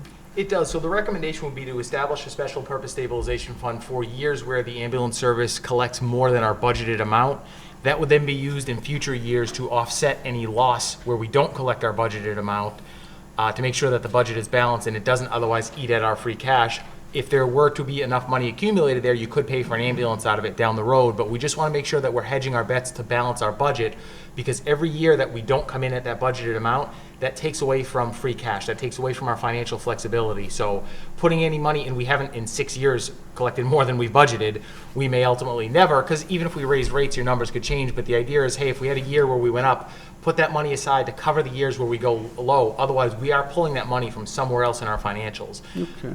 Mr. Plasko, we raised rates, I think, 4 years ago, and I thought for a year or two we were running positive, no? We did raise rates, but we hadn't raised them in a few years before that, and now it's been 3 or 4 years since we did it. So we're definitely behind in keeping up with the Joneses and making sure we cover costs. Thank you. Mr. Lane? Thank you, Mr. Chairman. I appreciate the study and all the work that went into this. Thank you. And a lot of it was really new to me, and I appreciate how thorough it was. I had a couple questions about the ALS ambulance, and specifically in the study, it mentions that the fiscal benefit is minimal initially, and I was just wondering if someone could extrapolate on that a little bit. And then sort of the second part of that is, with a second ALS, you would see the savings in streamlined operations and retention and things like that, and wondering if anyone could quantify those savings, because I assume we could call that a fiscal benefit. Sure, it's certainly an operational benefit. When you bill out at that ALS rate because you're providing that level of service, we bill at a higher rate. It comes at a higher cost as well. The amount that the paramedic is paid is higher than the amount the EMT is paid. So you see an increase, but then when you factor that out, the total dollars to the town in gross numbers is not substantial that we would otherwise say, well, hey, this is worth it from a financial standpoint to make additional money. It's relatively flat. However, exactly, the margins are pretty thin there. However, there's a complexity in operating a basic and an advanced life support system. And from the matter of the public, if we can increase our level of service at no real cost, not much of a benefit, but no real cost, we're providing a higher level of service to the public, and that's what we'd like to be able to do. It sort of makes budgeting and the financials a little bit easier when you have things a little bit more streamlined. There's less discussion about which ambulance are you sending. It's every ambulance that goes out is an ALS ambulance. We have a paramedic serving everyone. So that higher level of service we want for all of our operations. In this case, if we're getting it at no extra money, no extra revenue, but really no extra cost, we should go about doing it. Yeah, to Mr. Maloney's point of not having the hospital functional now, operational now, just interested in sort of how that's working. Are we relying on other towns for runs and things like that? We are actually. Chief Maurice or Deputy Chief Hayes, would you like to talk about just how the ambulance service has been running with the hospital down? Because we have looked at our turnover numbers; they're not too high. Go ahead, Deputy. As our ambulances go out of town on runs, we are bringing in mutual aid ambulances when we can't backfill with our other ambulance. And it hasn't been happening all that much, surprisingly. We do get some calls, but we're doing pretty well with it. One of the things we did look at, even with the COVID numbers, is would adding a third ambulance make sense? Because when we are not able to service a call, that call gets transferred to another ambulance service, and so we're not getting that revenue. We don't capture that, right? Yeah, we looked at the number of calls, and I think, Dave, it was 6 or 8 a week that we might be turning over. Correct. So nowhere near making financial or operational sense. It might be 1 a day that we're turning over. Yeah, if we added a third ambulance, we'd probably be losing a couple $100,000 a year right now. Mrs. Donahue? Thank you, Mr. Chair. Mr. Manager, would you please be kind enough to describe what other funds currently exist that if we didn't have this specific stabilization fund, where the funds could come from to satisfy the criteria? Well, so it depends. If you're looking at a capital purchase, we either borrow or pay free cash. When we don't hit our budgeted number for the ambulance receipts, it deletes our free cash. So if we're under $200,000, the free cash number we have, and that's our money we use for capital to balance the budget, is reduced by $200,000. So it comes out of your surplus revenue. So it's, any way you look at it, the town is still paying that money. It's just saying, if there's a year where this is good, let's be conservative and put it aside, because then in a year where it's bad, we have nothing to draw from. It just deletes our free cash number, and then we might get in without having enough free cash to get through a budget or a capital year. So it'll help us sort of keep an eye on where our money is going more. And in any of those years where it's a surplus, you can say, let's put it aside and make sure it otherwise would go into free cash, but to have something there in the year that something bad happens. I mean, we never anticipated the hospital would end up closing, or that payer mix could change. You could have runs go down, and then all of a sudden we're bleeding out because we're losing that amount of money. We want to make sure we have something on the side to help if that happens. What restriction would be on the funds in the account if it were put in as a surplus? So it would specifically be for ambulance operations in a year where what we would do is in a year where we're under budget, town meeting would have to vote to remove the amount of money from the fund to get it to balance.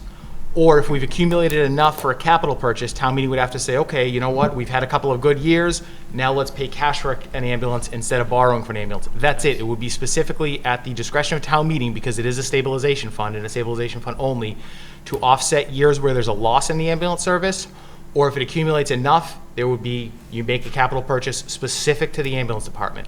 Most towns actually operate their ambulance services as an enterprise fund. We're not able to do that here. For a lot of reasons, just the way it's sort of built into our base budget and the way we do our revenue sharing formula. So this is a way to sort of meet as close as we can in the middle to make sure we have some hedge against ambulance losses in the future. Do other towns operate like that? They go the full way, and it all goes in an ambulance fund, and they pay for either all of their salaries or they pay for 100% of their capital out of their enterprise fund. Thank you. Mr. Ja. Yeah, thank you, Mr. Chairman. I do want to thank the team. I think during our call this morning, Joe Collins stated, I can't believe we did it this fast. And that's because there were a lot of good people looking at a lot of good data.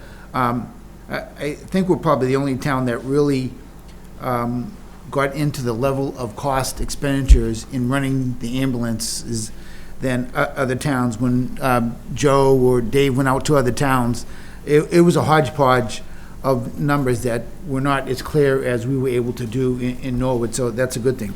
To answer my colleague Maloney's question about how much a run, it's about $600 a run. If you just divide the expenses that we came out by 2,600 runs a year, give or take $600 a run. And that was based on 2019 calendar year. So we didn't touch the COVID or anything like that. I'd like to offer a motion, Mr. Chairman. Before I take any motions, I want to add my own comments, if I might. Sure. I'm really encouraged by this report, quite frankly.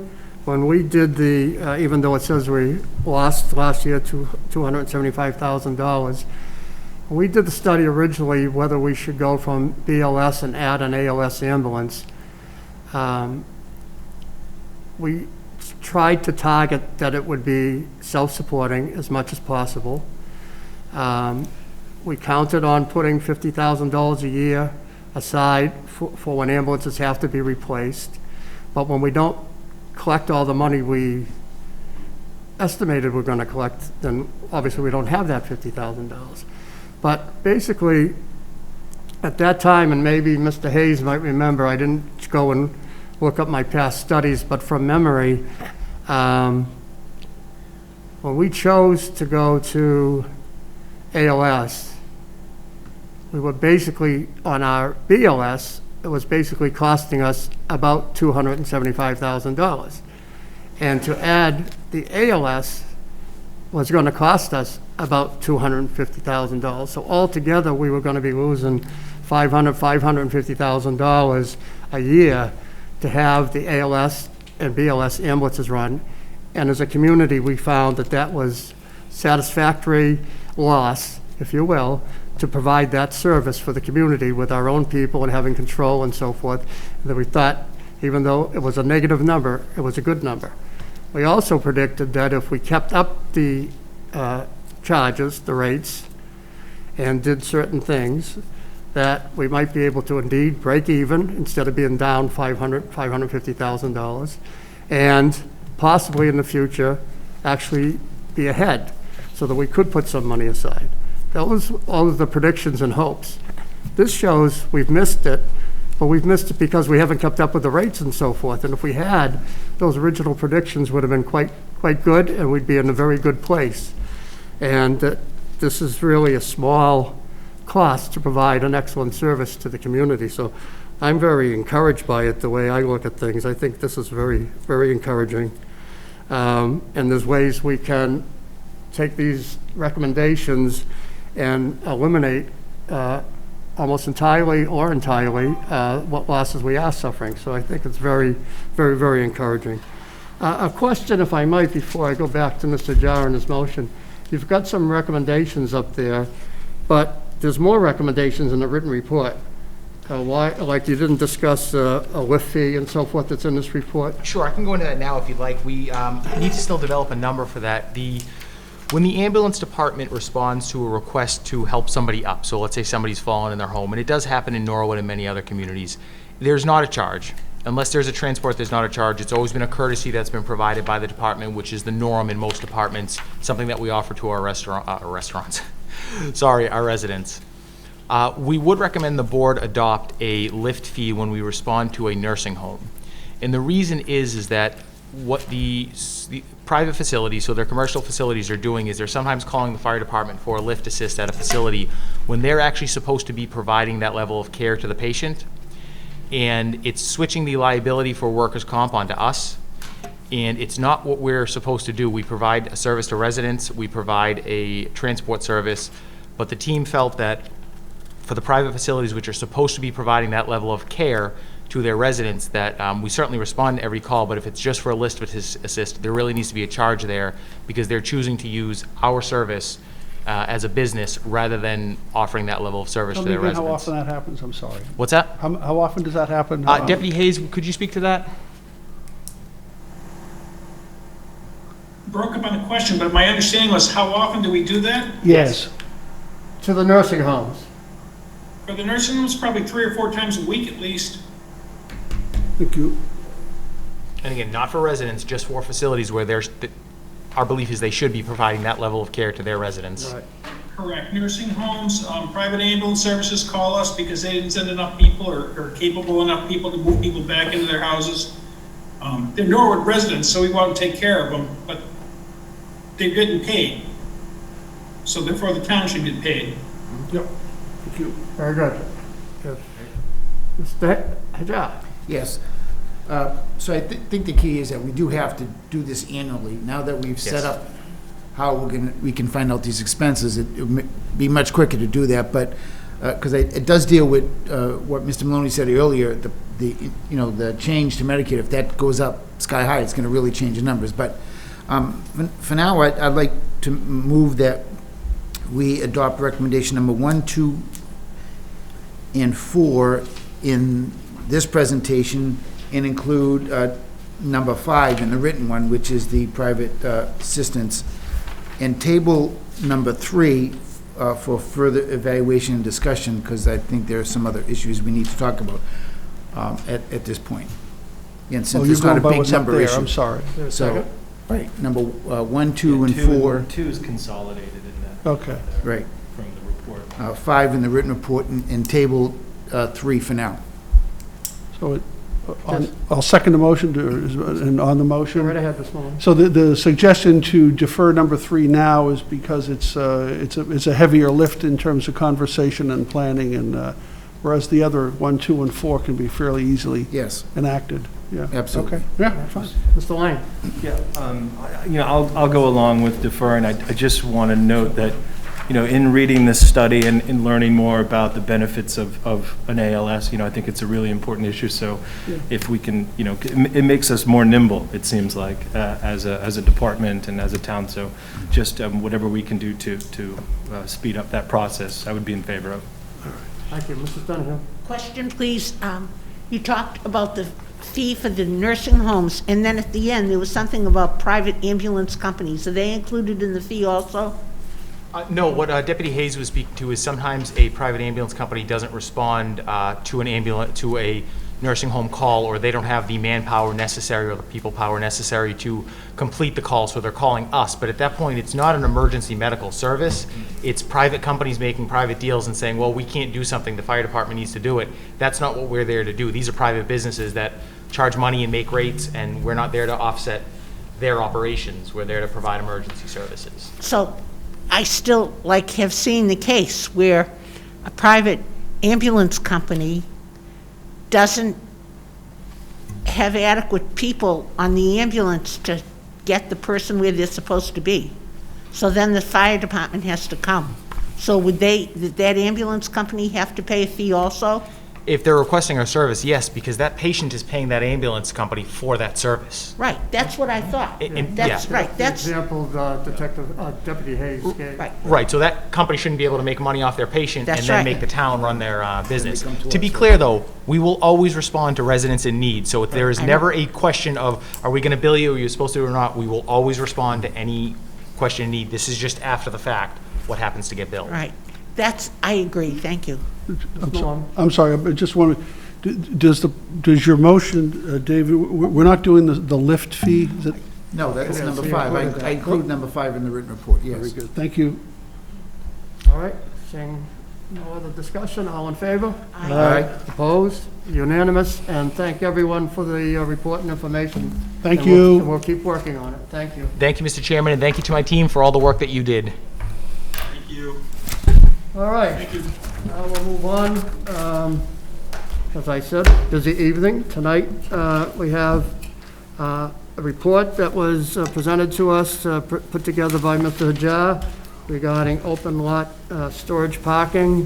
Why don't I turn it over to you, Mr. Hajar, to start the discussion? Okay, thank you, Mr. Chairman. So, as you know, this really started in August of 2019, after a town meeting had adopted a moratorium, a 2-year moratorium. We were trying to see what we can and should do.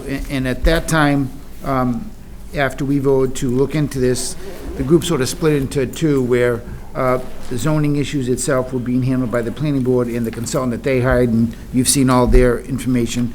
And then we established a separate group to look at our potential or proposed regulations for dealing with open lot storage. And we had some good people, Paul, Patrick, Joe Collins, Tim McDonough, et cetera. So in your report, I know it's a lot of detail, but it took a lot of work to ensure that we were capturing everything.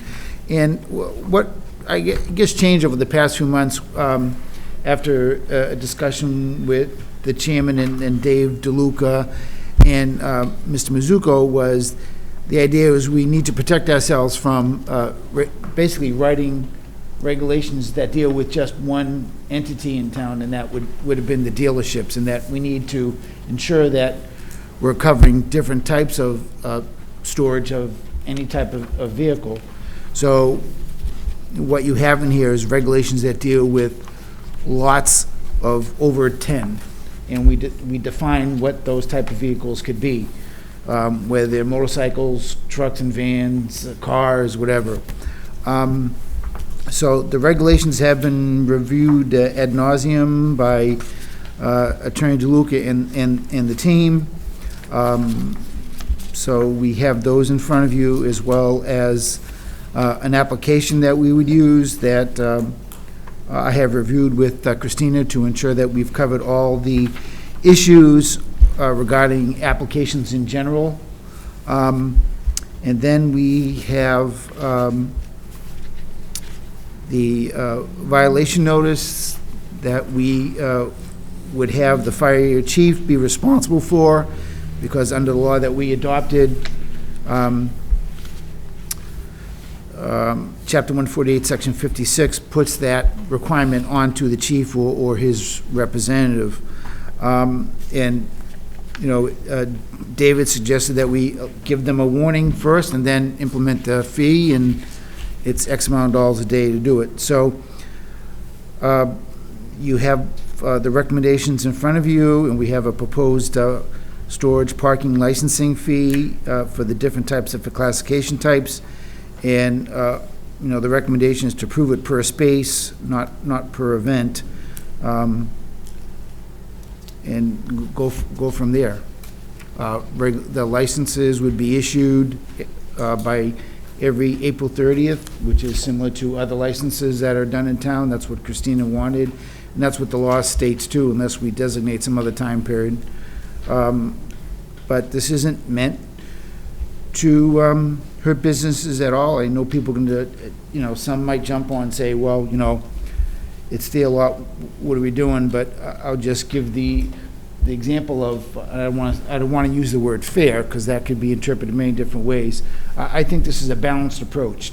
If there was a building on it, the individual owner does okay with it, the people that are leasing that building are doing okay with it, and obviously the town is collecting real estate taxes on it.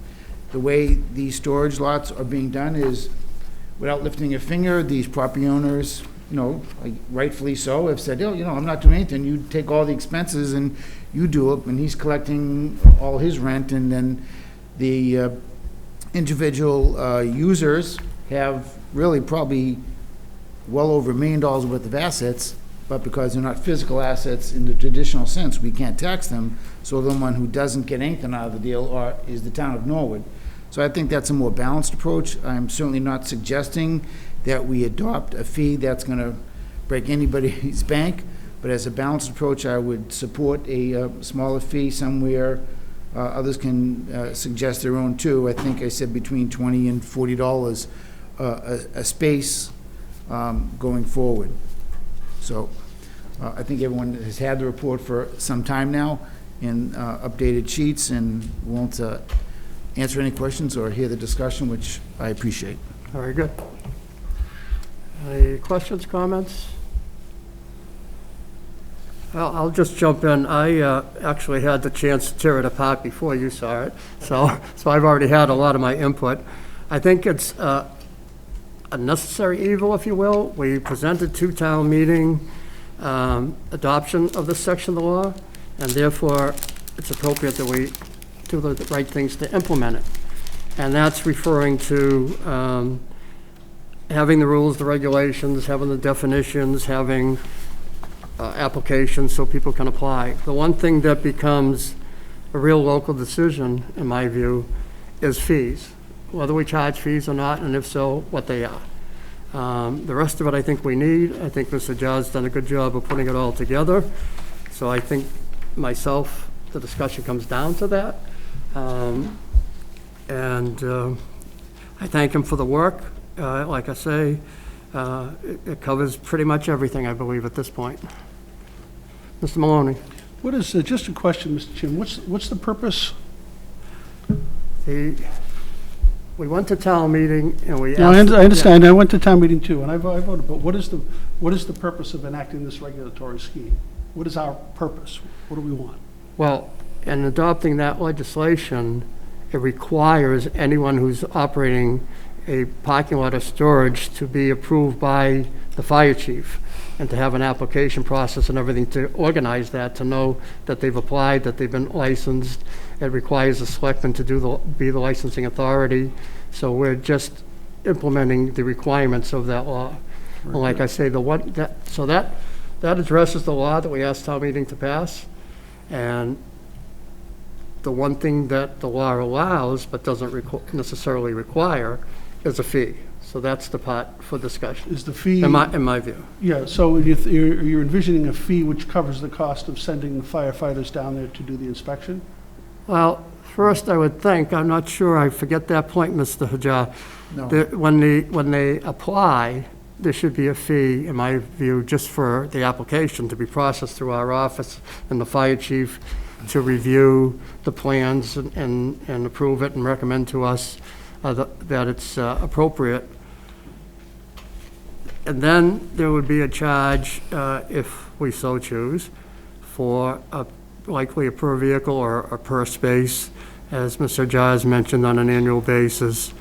And that would be basically intended to cover all our costs, the fire inspector or whoever the chief assigned to go out and check, probably, in my view, probably 4 times a year, each of these lots, make sure they're in compliance and what have you. And if there's need for follow-up of notices that they are in violation, to handle all those matters. So the fees would basically be to cover the town's administrative overhead, and I guess that's We have roughly But if I can, just to follow up, because this law, unlike some other laws, doesn't have the stipulation that you can't charge more than what it costs you. Correct. This law is pretty much open-ended, except that it has to be reasonable. And now, what's reasonable? I mean, I guess that's an interpretation by a lot of different attorneys, if it ever got that far. Right. But I agree. This one doesn't have the I cap agree. This that- isn't as strict as the DOR interpretation, that it can't do more than really cover your costs. There's a little more leeway with this one. Mrs. Donahue? Thank you, Mr. Chair. The open lot storage is largely for car dealerships, large car dealerships, first new cars, correct? At the moment. Right. And so the way that the new car dealerships operate, they have legislation which protects them from the state that says that the town can't charge them more than $200 for a license That's the for annual a year. license fee, yes. And local businesses, say a local restaurant or package store, how much do the hotels pay for their liquor license? Over $5,000? $5,000?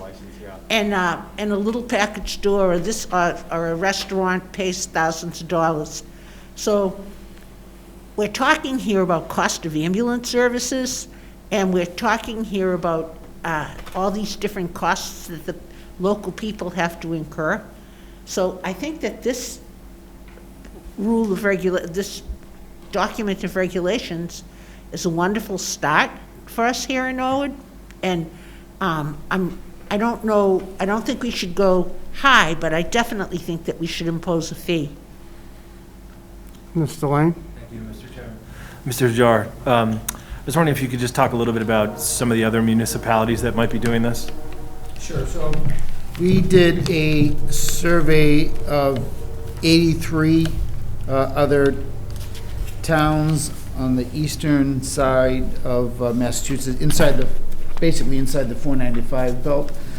There are 9 that have adopted Chapter 148, Section 56. Only 4 of them have approved fees.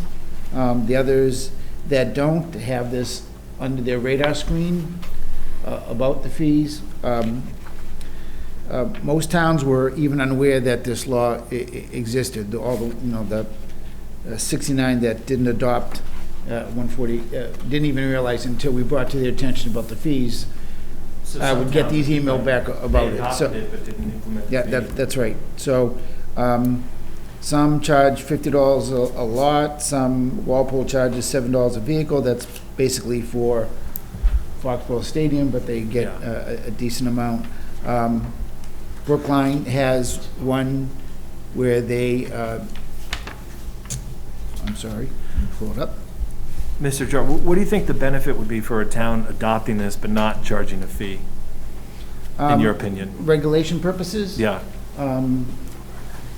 But, getting some control. yeah, it's get some control over a situation that they don't. But Norwood's pretty unique in the numbers that we have because of the auto mile, which I know is great to have and all the rest. But unlike mostly, I would say all the other towns that we surveyed, none of them have the numbers that we have with regards to dealerships, never mind the lots outside the dealership itself that it's being occupied. So we're definitely one of those cases where Norwood is unique. It's definitely true. Right. Thank you, appreciate it. Clarification, if I might, Mr. Jar, on your intention here. You said for lots more than 10 cars. So if a lot has 20 cars, are they paying on 10, or because they've exceeded the 10, they will pay on all 20? In other words, are the first 10 exempted for everybody? If they exceeded 10, they would be paying for 20. They pay for the, right, as long as the lot is of that size, then Yes. it becomes, Right. okay. Yes, Ms. Maloney? You estimate, there's a couple of things here. One is you estimate there's about 3,000 spaces. Okay, but this is not parking, this is storage, right? You talk about Walpole, $7 to park for a Patriots game. That's parking, no? That's an event, parking. Okay, Right. but we're not talking about that. Yeah, Yes, we there is are. one of those in here as well. Okay, Yes. so We are charging, and this change, Ms. Maloney, was to get away from focusing just on the dealerships having lots outside of their normal dealership, because it would be considered discrimination. So we've expanded that. That's why the reference to over 10 lots. So if you have I don't know, there are several places that through the ZBA, they get approval to buy and sell cars, and they have 25 in their lot. This would cover them. If you have 10 or less, you're okay. But if you're gonna attempt to store vehicles on your property for selling purposes and you get greater than 10, you would be paying. Or same for, Ms. Plasko talked about events.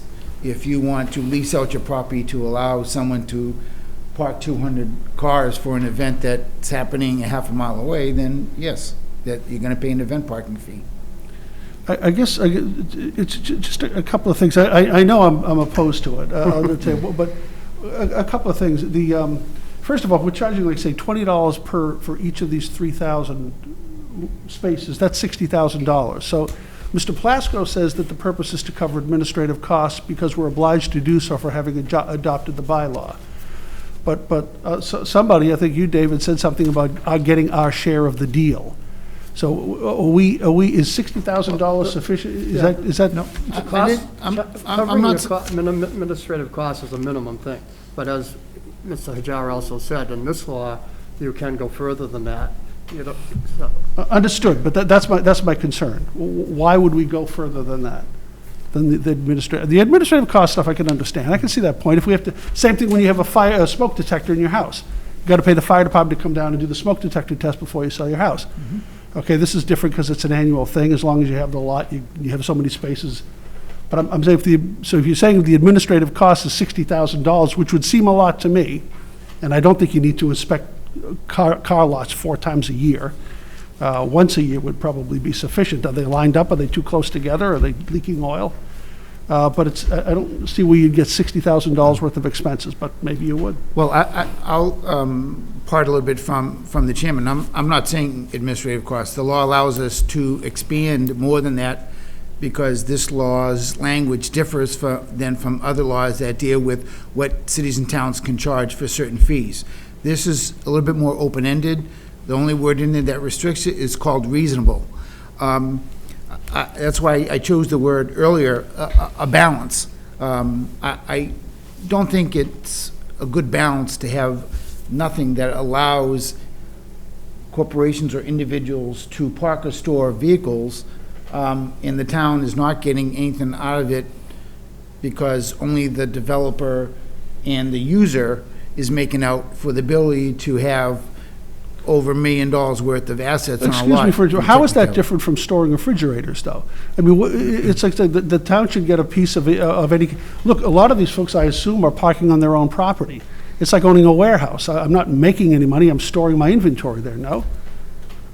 Well, you're storing a refrigerator presumably in a warehouse of which the town's taxing that property. So this is really a taxation matter, or a zoning matter, more than. Well, I think, personally, I think it's somewhat taxation. It's taxing them for the right to be able to store their vehicles around town and on lots that otherwise could create additional income for the town, higher and better use for Well, it might be, but just the last point, but that really probably is the property owner's concern. Property owner with a vacant lot might simply say, there's nothing I can do with this that is, if I could do something that would maybe a lot more money, I would do it. But it's an undesirable business in the community, and if we're going to allow it, well, now you're getting into what is really the issue here. It isn't really about firemen going down and checking out cars. No, it's that's really probably about, part of it, yeah. Okay, all right, thank you. Mrs. Donahue? Thank you, Mr. Chair. 2 points. It is about the police, though, because the police get a ton of calls about vandalism and lights and stuff like that around town.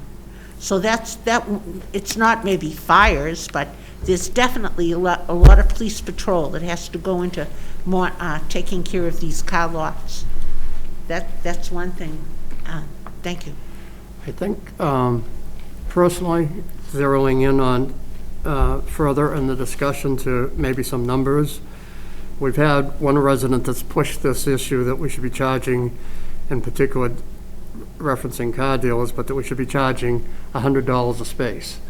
That's inappropriate, in my opinion, and certainly beyond Mr. Hajar's use of the word reasonable or balanced. I think also personally that, and it's just, I don't know, it's just a judgment call not based on a lot of facts that we have here, but I think 20 to 40 is also a little high. I think when I look at some of the other towns, and there's only a few of them, and what they charge, consider their rates are maybe a few years old, and we want to, start where we should today if we're going to be having a fee. I think it'd be more appropriate to have a fee somewhere around $18 for storage in parking lots, and maybe $7 a space for parking events, and for each event, for each vehicle for each event, and on temporary lots that might be approved, which are defined here as less than 90 days, also the same $7. Just to throw it out, get us talking some real numbers here. We've been talking general, but yes. Question, please. Later on in the agenda, we're talking about pilot programs for the stuff at the train station and stuff. How do we compare in a situation like that? Is there any I'm sorry, I didn't understand it. We're talking about what? Oh, about pilot programs and the cost of the stuff at the train station? The pilot agreement. The solar, yeah. Right. Yeah. So how could we compare it like that? It's really kind of difficult to. That is in lieu of taxes. That's a property tax matter, clearly, and you're basing it on their structure, their solar panels, and the structures, and what the dollar value of that is. Here you're talking about vacant lots, and there's no value to, no additional value to it. To me, the solar panels are on the vacant lots. That's what made me think of it, Yeah. But I agree with you, Mr. Plasko. I think we ought to go easy at the outset here. So, 2 questions, or 3 questions. Adopt the process as recommended or not. Adopt the fee or not, and if so, what that fee is. So let's narrow down the discussion and move it along. I threw out some numbers. Anyone want to make a motion of those or just different numbers? Well, first, I'd like to move that we adopt the regulations. Okay, step at a time.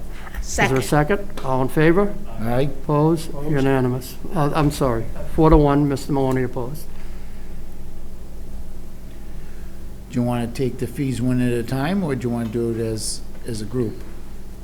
Well, they're divisible. Somebody might support a higher number for one and a lower number for the other, so I suppose individually. I'll move that we adopt $20 for classification type A, which is storage. Is there a second? I'm not seconding. I Okay. was just, You'll second it. Anything further? Again, I think 18, something under the 20 is still more appropriate at this time, but $2 doesn't sound like it's much of a difference, but when you multiply it times 3,000 or whatnot, it starts to add up for folks. Anything further on that motion? Made and seconded for a fee for storage, and that's storage and parking lots, or just the storage? I was doing them one at a time just for storage. Okay. and it was just for the, right. All in favor? Aye. Opposed? Opposed. Opposed. Motion will, Mrs. Donahue? How does the board feel about, since we're just starting off here, $12? I think that's low. You look at other towns, they're at 15, 17 for this type of thing.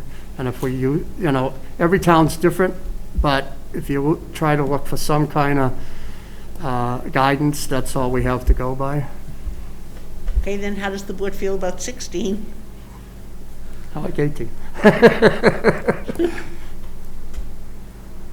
So I move that we do 16. 16 is a second. All right, is there another number? I'll throw out 18 then. 18 is there a If second? that's the high Made number or not. second. Anything further on that? All in favor? Aye. Aye. Opposed? Opposed? One opposed, Mr. Maloney. Parking lots?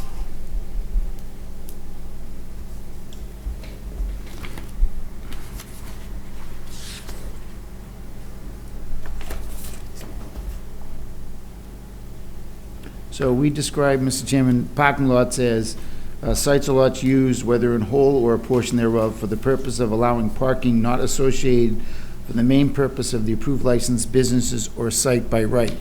So again, we're not trying to, you know, if a business for its employees has 200 employees and they have 200 spaces, no one's trying to go after them for anything. But if they're going to then turn around and allow someone outside of their normal business to rent their parking, 100 parking spaces, then they would have to come and get a parking lot license. There's one or two of those in town now, smaller, that basically compete with the MBTA when the MBTA is busy. I don't think they have any customers right now, but in the past, they charge a monthly fee for renting their space. So it would apply to those individuals and anyone else in the future who might go into that business. Do you have a I guess number? The question is, should it be the same as the 18? 18 or Is there a second? something less? Oh, I think it should be less. Good. I wasn't making a motion, I was just asking the question. Did someone mention 7 before? Remember, that's 18 a year. So it's, not a lot of money. Right, it's not per event, it's, What did the study recommend? They were, that would be about the same range. Yeah. They didn't break it, other towns don't break it down that way. This is more broken down than other towns have it. Some towns, like Foxborough, just does it for events. They just take advantage of making money off the fact that there's all those cars parking for the football games, soccer games, concerts, whatever going on at the stadium. Brookline and those towns, it's just one parking lot, and parking fee, and they charge it. So it's not broken down this way in most of the other towns. Question. Most of the other towns don't have like the car dealers parking lot spots. They have, like Brookline has a situation almost like the city situation where somebody's got an apartment complex, but no place to park. Guy next door has a vacant spot and he's renting to those tenants. So it'd be applied to somebody like that. Mr. Lane? Thank you, Mr. Chairman. Are we holding events like that now anywhere that we can think of where this would be applicable? That will be to the Skating Club of Boston. Yeah. That's events, though. That's when you get down to events. Right. Anywhere else can we think of? Or? I would think the same fee is appropriate, but that's just my thought. Yeah. So to keep it level. Move we adopt $18 then as the parking lot fee per space. Is there a second? Anything further? All in favor? Aye. Opposed? Opposed? 4-1. Events. I was originally thinking only 5, but when I heard Walpole is going with 7, maybe we go with that number. Fine. Move to $7 per space. Any second, anything further? All in favor? Aye. Opposed? Opposed? 4-1. Same thing for temporary. Well, temporary is any parking lot, but it's not long-term. It's somebody's going to use space for less than 90 days. So it might be a car dealer, but they got one big inventory coming in and they don't need it for the whole year. They don't have to make a deal to have it for the whole year. They just need it for a few months. Might be one example that I can think of. So in that case, is it per event more applicable so that they're not paying for the months that they have not intended to I use? think it would be per space for that 90-day period, but in my opinion, because it's not a full year, it wouldn't be the same value or same cost of the storage and parking lot, so maybe the same as an event, maybe the same $7.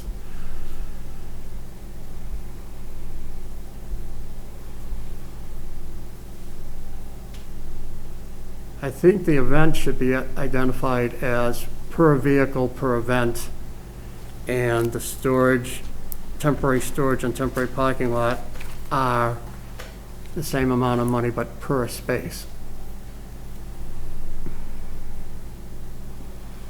So are we recommending that the $7 apply to them as well? That's my comment. Second? Okay. All in favor? Aye. Opposed? Opposed? 4-1. All right. Did we cover everything? We adopted it, we accepted it, and we set fees. Just raise taxes in the middle of the pandemic. There you go. So the next item, thank you. The next item is Mr. Good, our town treasurer and collector.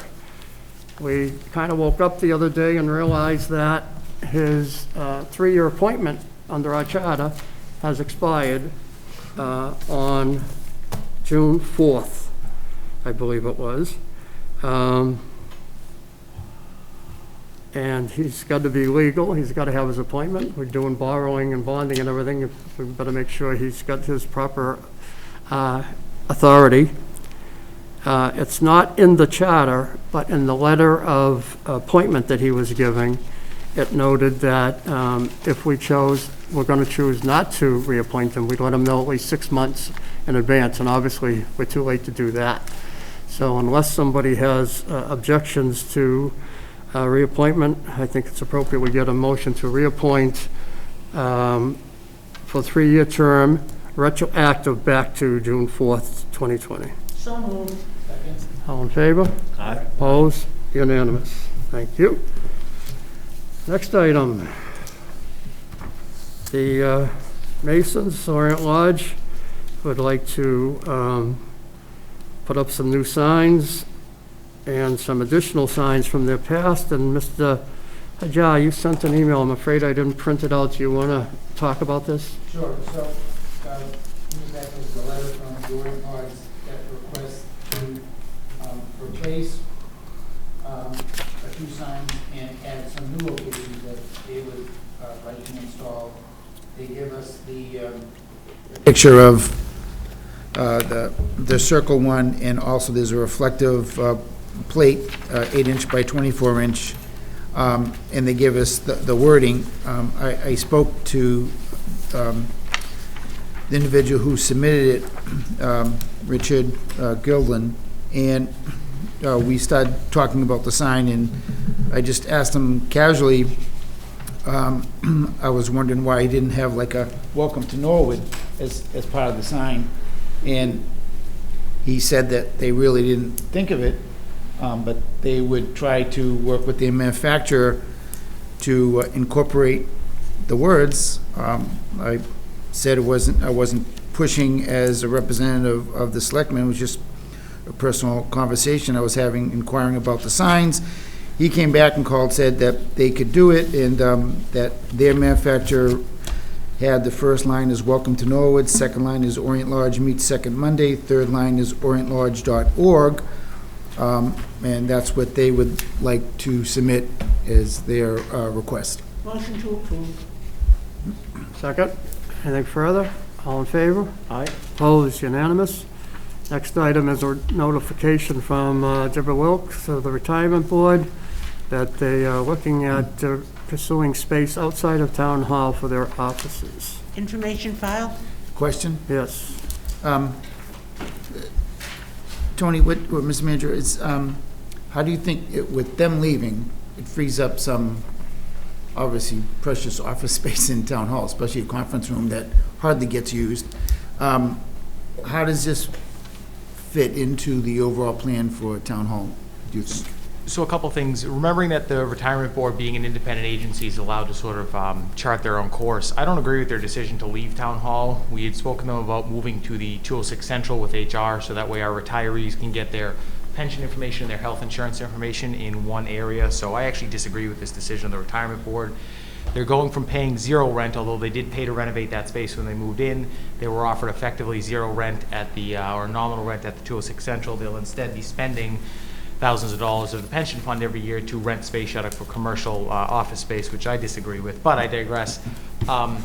It does free up office space on the top floor of Town Hall. In terms of any major reconfigurations of Town Hall, it won't have any issues with any of our plans, other than it being better for them to be at HR. We are busting at the seams in some areas, so purchasing is kind of ready to implode with all their space, so it frees up a conference room. We might be looking to move one or two IT staffers over. Part of our challenge with complying with COVID requirements is actually finding enough space for people to work. We used to be a little bit more accepting of working in cramped spaces, so it does look like it will free up, assuming they move forward with it, an additional conference room, which is not in the easiest place in the town to use, but more space is always good, especially where, even though we're converting some of the former linemen's quarters at 206 Central to storage space, we are always busting at the seams for storage space as well. And my second question, Mr. Chairman, is do we actually have a committee to look into what we're trying to accomplish at Town Hall long-term? I know we've We talked have a about... committee. We kind of have a committee. Okay. We have the administration and Mr. Maloney.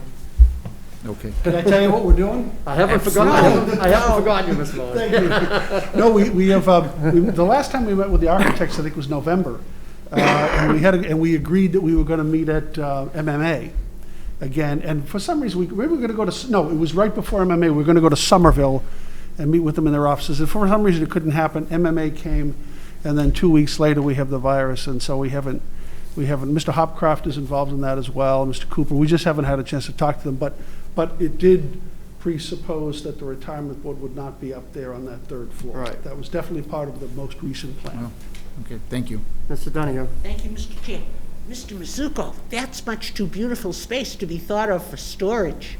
When the Retirement Board paid to have that fixed up, they did a beautiful job there. It's very beautiful space. It won't be storage. I'm sorry? Actually, I'm sorry to interrupt. It's actually, right. It's beautiful. It's going to be even better. Right, I was... Why? It's fine as is. Well, it's going to be even better. Oh, all you people spend. Oh, boy, wait till you hear. We're going to set The taxes. draperies, it's just beautiful. Yeah, just on the storage question, more space in general, given our storage needs, is very helpful. I didn't necessarily mean we would be utilizing that space for storage. It's just the ability to have some flexibility, given that we are busting at the seams and storing stuff in all sorts of places. More space is always welcome. In the past, that was the shooting gallery for the police department.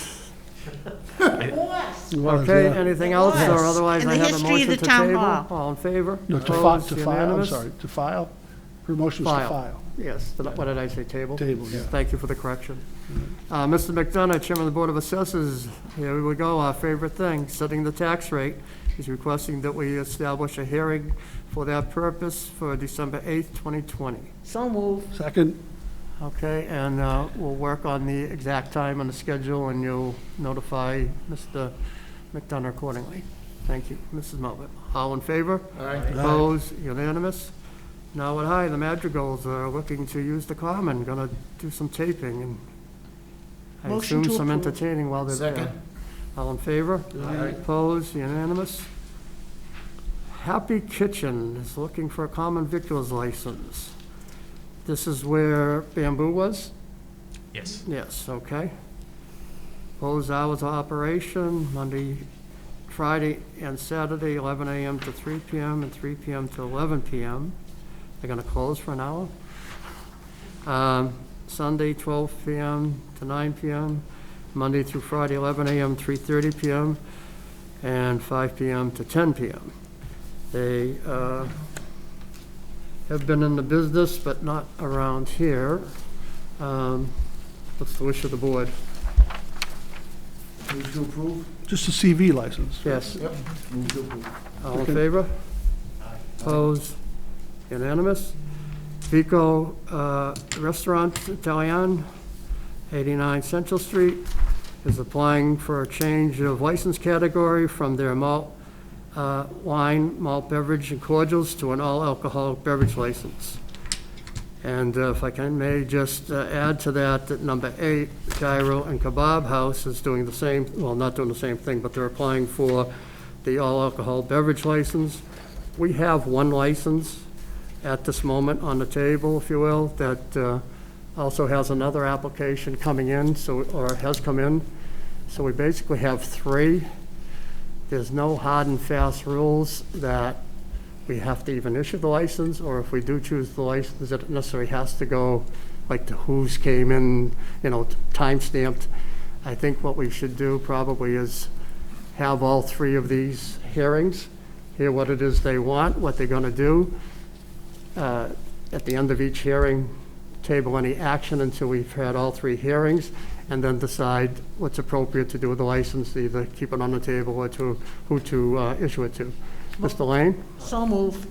Mr. Chairman, is that consistent with how we've done it in the past? We've never really had this in the time, all the time I've been on. We usually don't have This- a license on the table. They're usually sold and just transferred. And if we do have one come available, we've had one applicant and we've dealt with it. We haven't had 2 or 3 coming in at the same time like this. Great, thank you. Move that we set up the 3 public hearings. Second. Okay, all in favor? Aye. Opposed? Unanimous? Middlesex, our medical marijuana company has submitted for another renewal. This is what, their 3rd, $10,350 for their license. Should we approve that at this time? There's no reason not to, right? A motion to accept and approve? Motion to accept. Is there a second? Second. All in favor? Opposed, unanimous? They've also submitted, without us having asked for it, thank you, check for $15,000, which is made in accordance with the community host agreement that we had signed with them. So that's been forwarded to the town clerk, to the town accountant, I assume, and that'll be, or town treasurer, and that'll be filed for general revenue. Motion to file. All in favor? Aye. Opposed, unanimous. Cemetery deeds. Motion to sign. Second? All in favor? Aye. Opposed, unanimous. Mr. Mizuko, A, B, and C. Thank you, Mr. Chairman. Item A under my agenda is submitting to your recommendation to accept a donation of $305,476 from National Grid for the purpose of resurfacing the streets on this year's annual resurfacing project. As the board's aware, many years ago, we came to an agreement with National Grid rather than have them pay a contractor to resurface our roads based on what their repair work they need to do. They would instead give us the money and allow us to undertake it, so we have a little bit more control over the quality and consistency of the product. They've been doing quite a bit of work, so this year the number's a little bit higher than normal, but we asked the board to accept the donation so that we may work on roads. Mrs. Donahue? Thank you, Mr. Chair. Mr. Mizuko, do you have a list of what streets need it the most from their repairs? So that's where the money from their repairs generally goes, unless we repave one of their streets and then we repave another street off our list. Have you seen Stratford Road lately? I have not recently. Oh, please take a ride and look at the monstrosity job on Stratford Road. Thank you. All the roads, when they first do it, are terrible. Terrible. In my personal opinion. They do come back and fix them after time. They wait for settlement and everything. And then sometimes instead of coming back, we take this money and do, if it's bad enough that we choose to do the whole road, we put this money towards it.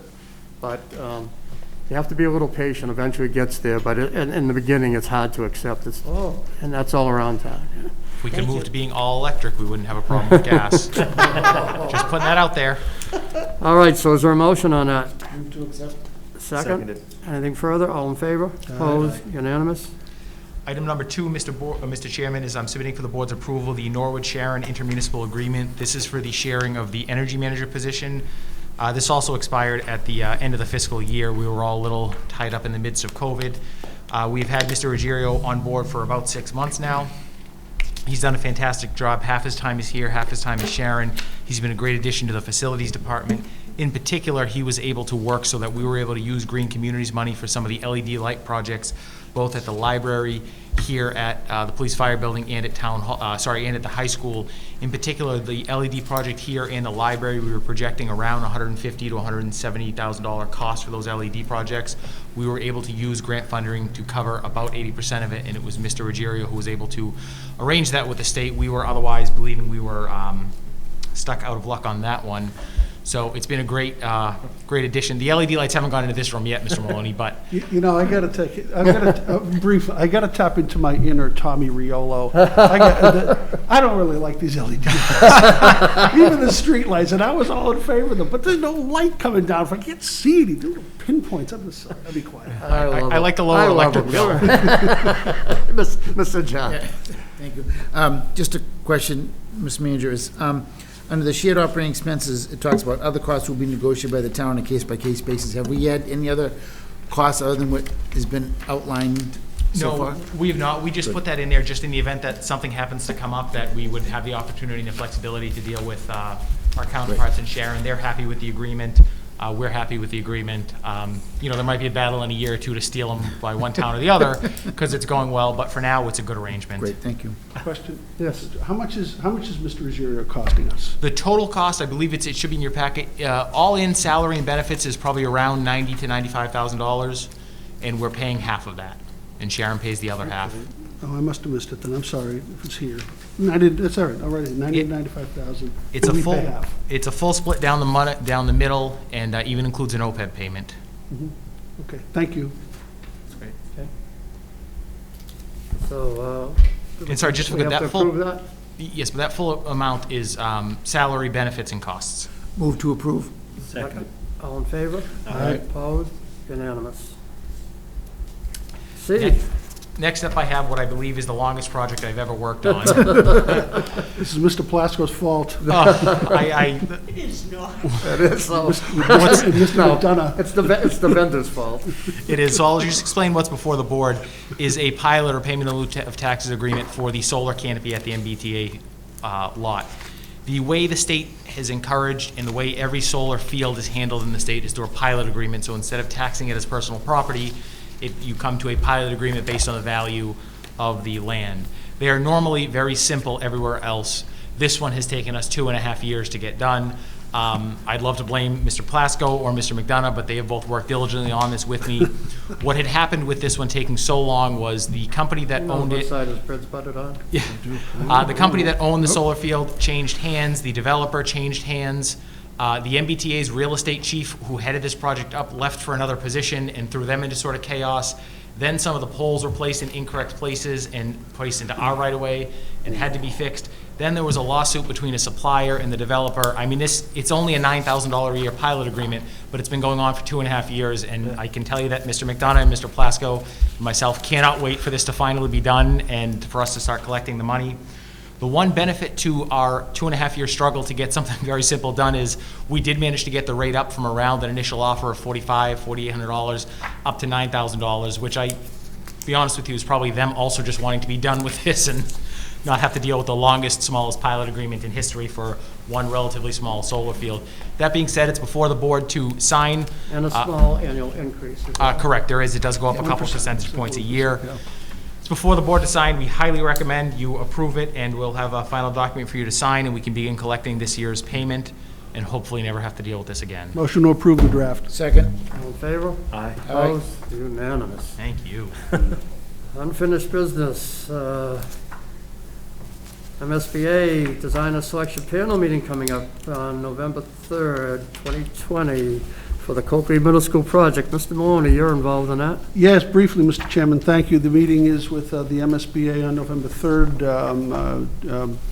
School Committee Chair Stewart, Superintendent Thompson, and the committee's chair, Finance Commission member Alan Slater will be attending. For us, there'll be 12 other people there from the MSBA.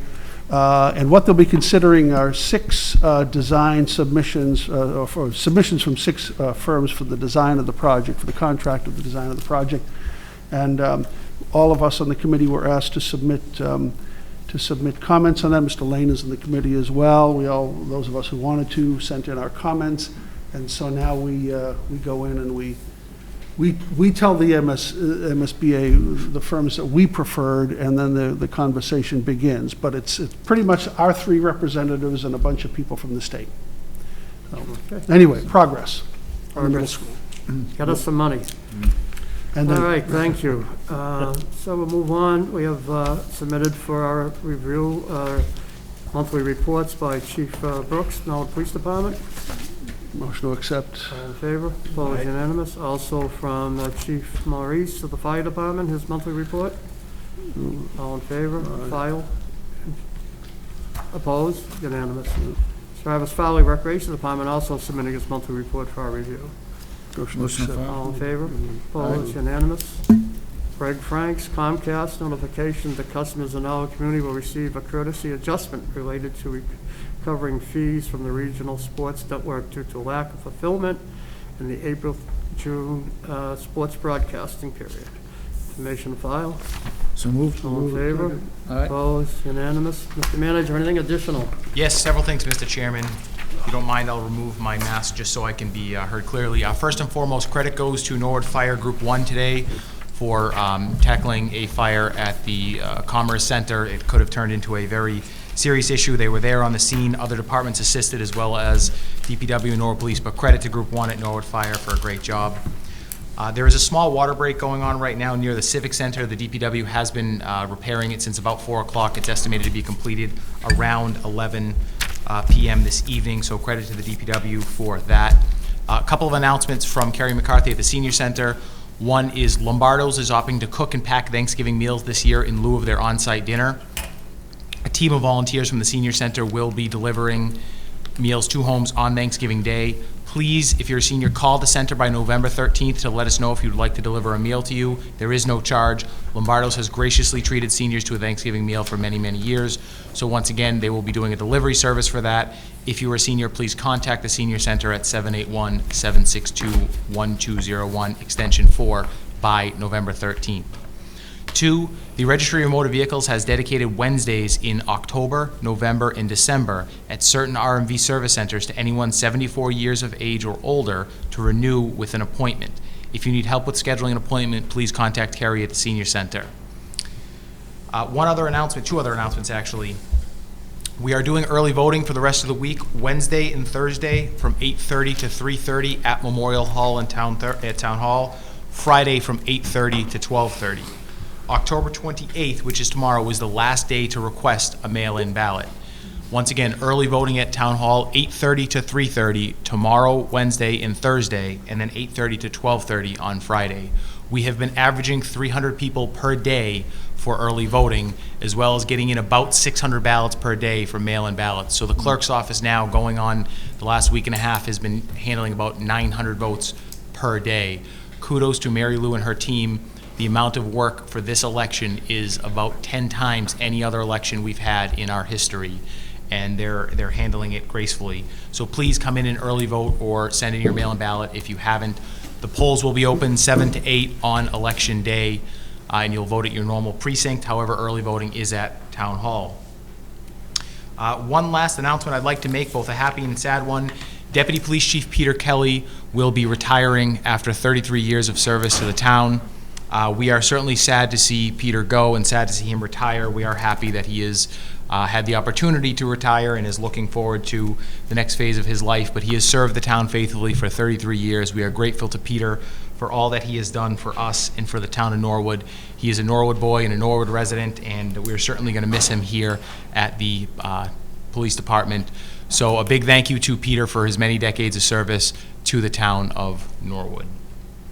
Well, we thank him also, and we'll give the traditional plaque, I assume, for the number of years, clearly, of service, and I'm sure there'll be more to come on his retirement. There will be.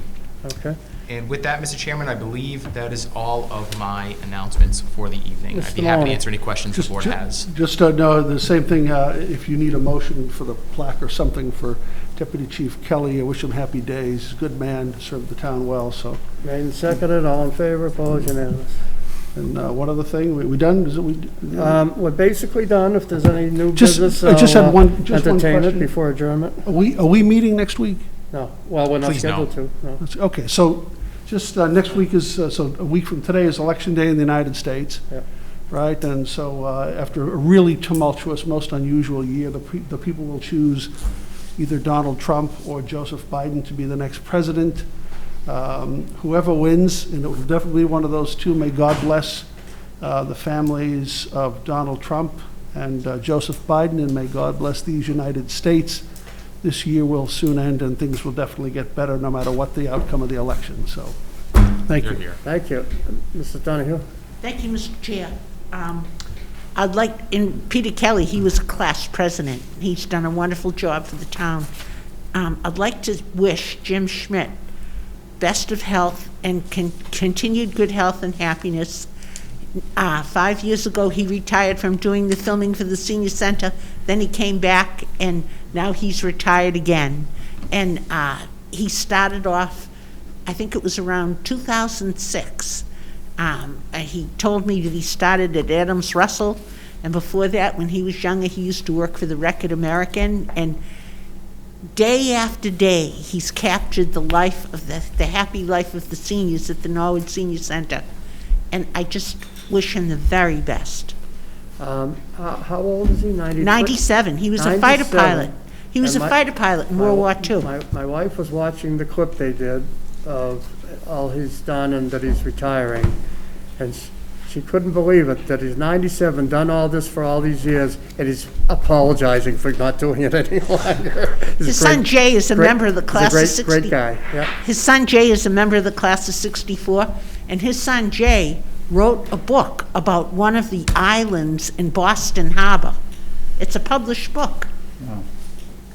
Okay, anything further? Mr. Lane? Thank you, Mr. Chairman. Just very quickly, I just want to say thank you. I appreciate the work that you and Attorney DeLuca and Mr. Hearn put in to try to get to a resolution or, a better place with town meeting. And I know that probably not everyone is 100% happy with any decision that would have been made, but I feel like what was presented here was really took into account the benefit for as many people as we could, and I It appreciate became it. harder because of how technical the laws are. Some things that people might have thought they wanted to do, you just couldn't do. Right. So you got to find a way around it. No, I know you put a lot of effort into that, so Very thank nice, you. thank you. Mr. John? Yeah, I just want to say that I know a while ago you asked that I look into the taxi cab situation in Norwood, and I know we're working on updated regulations, and Dave DeLuca has made some suggestions well, and including the Chief Brooks has made some recommendations as well. But good news and bad news. Bad news is that Veterans Taxi is permanently closed. They were the only licensed taxi cab in Norwood, but the Right Ride, which has never been licensed in Norwood, is requesting an application so that they can be formally licensed in the town of Norwood, so that's a good thing.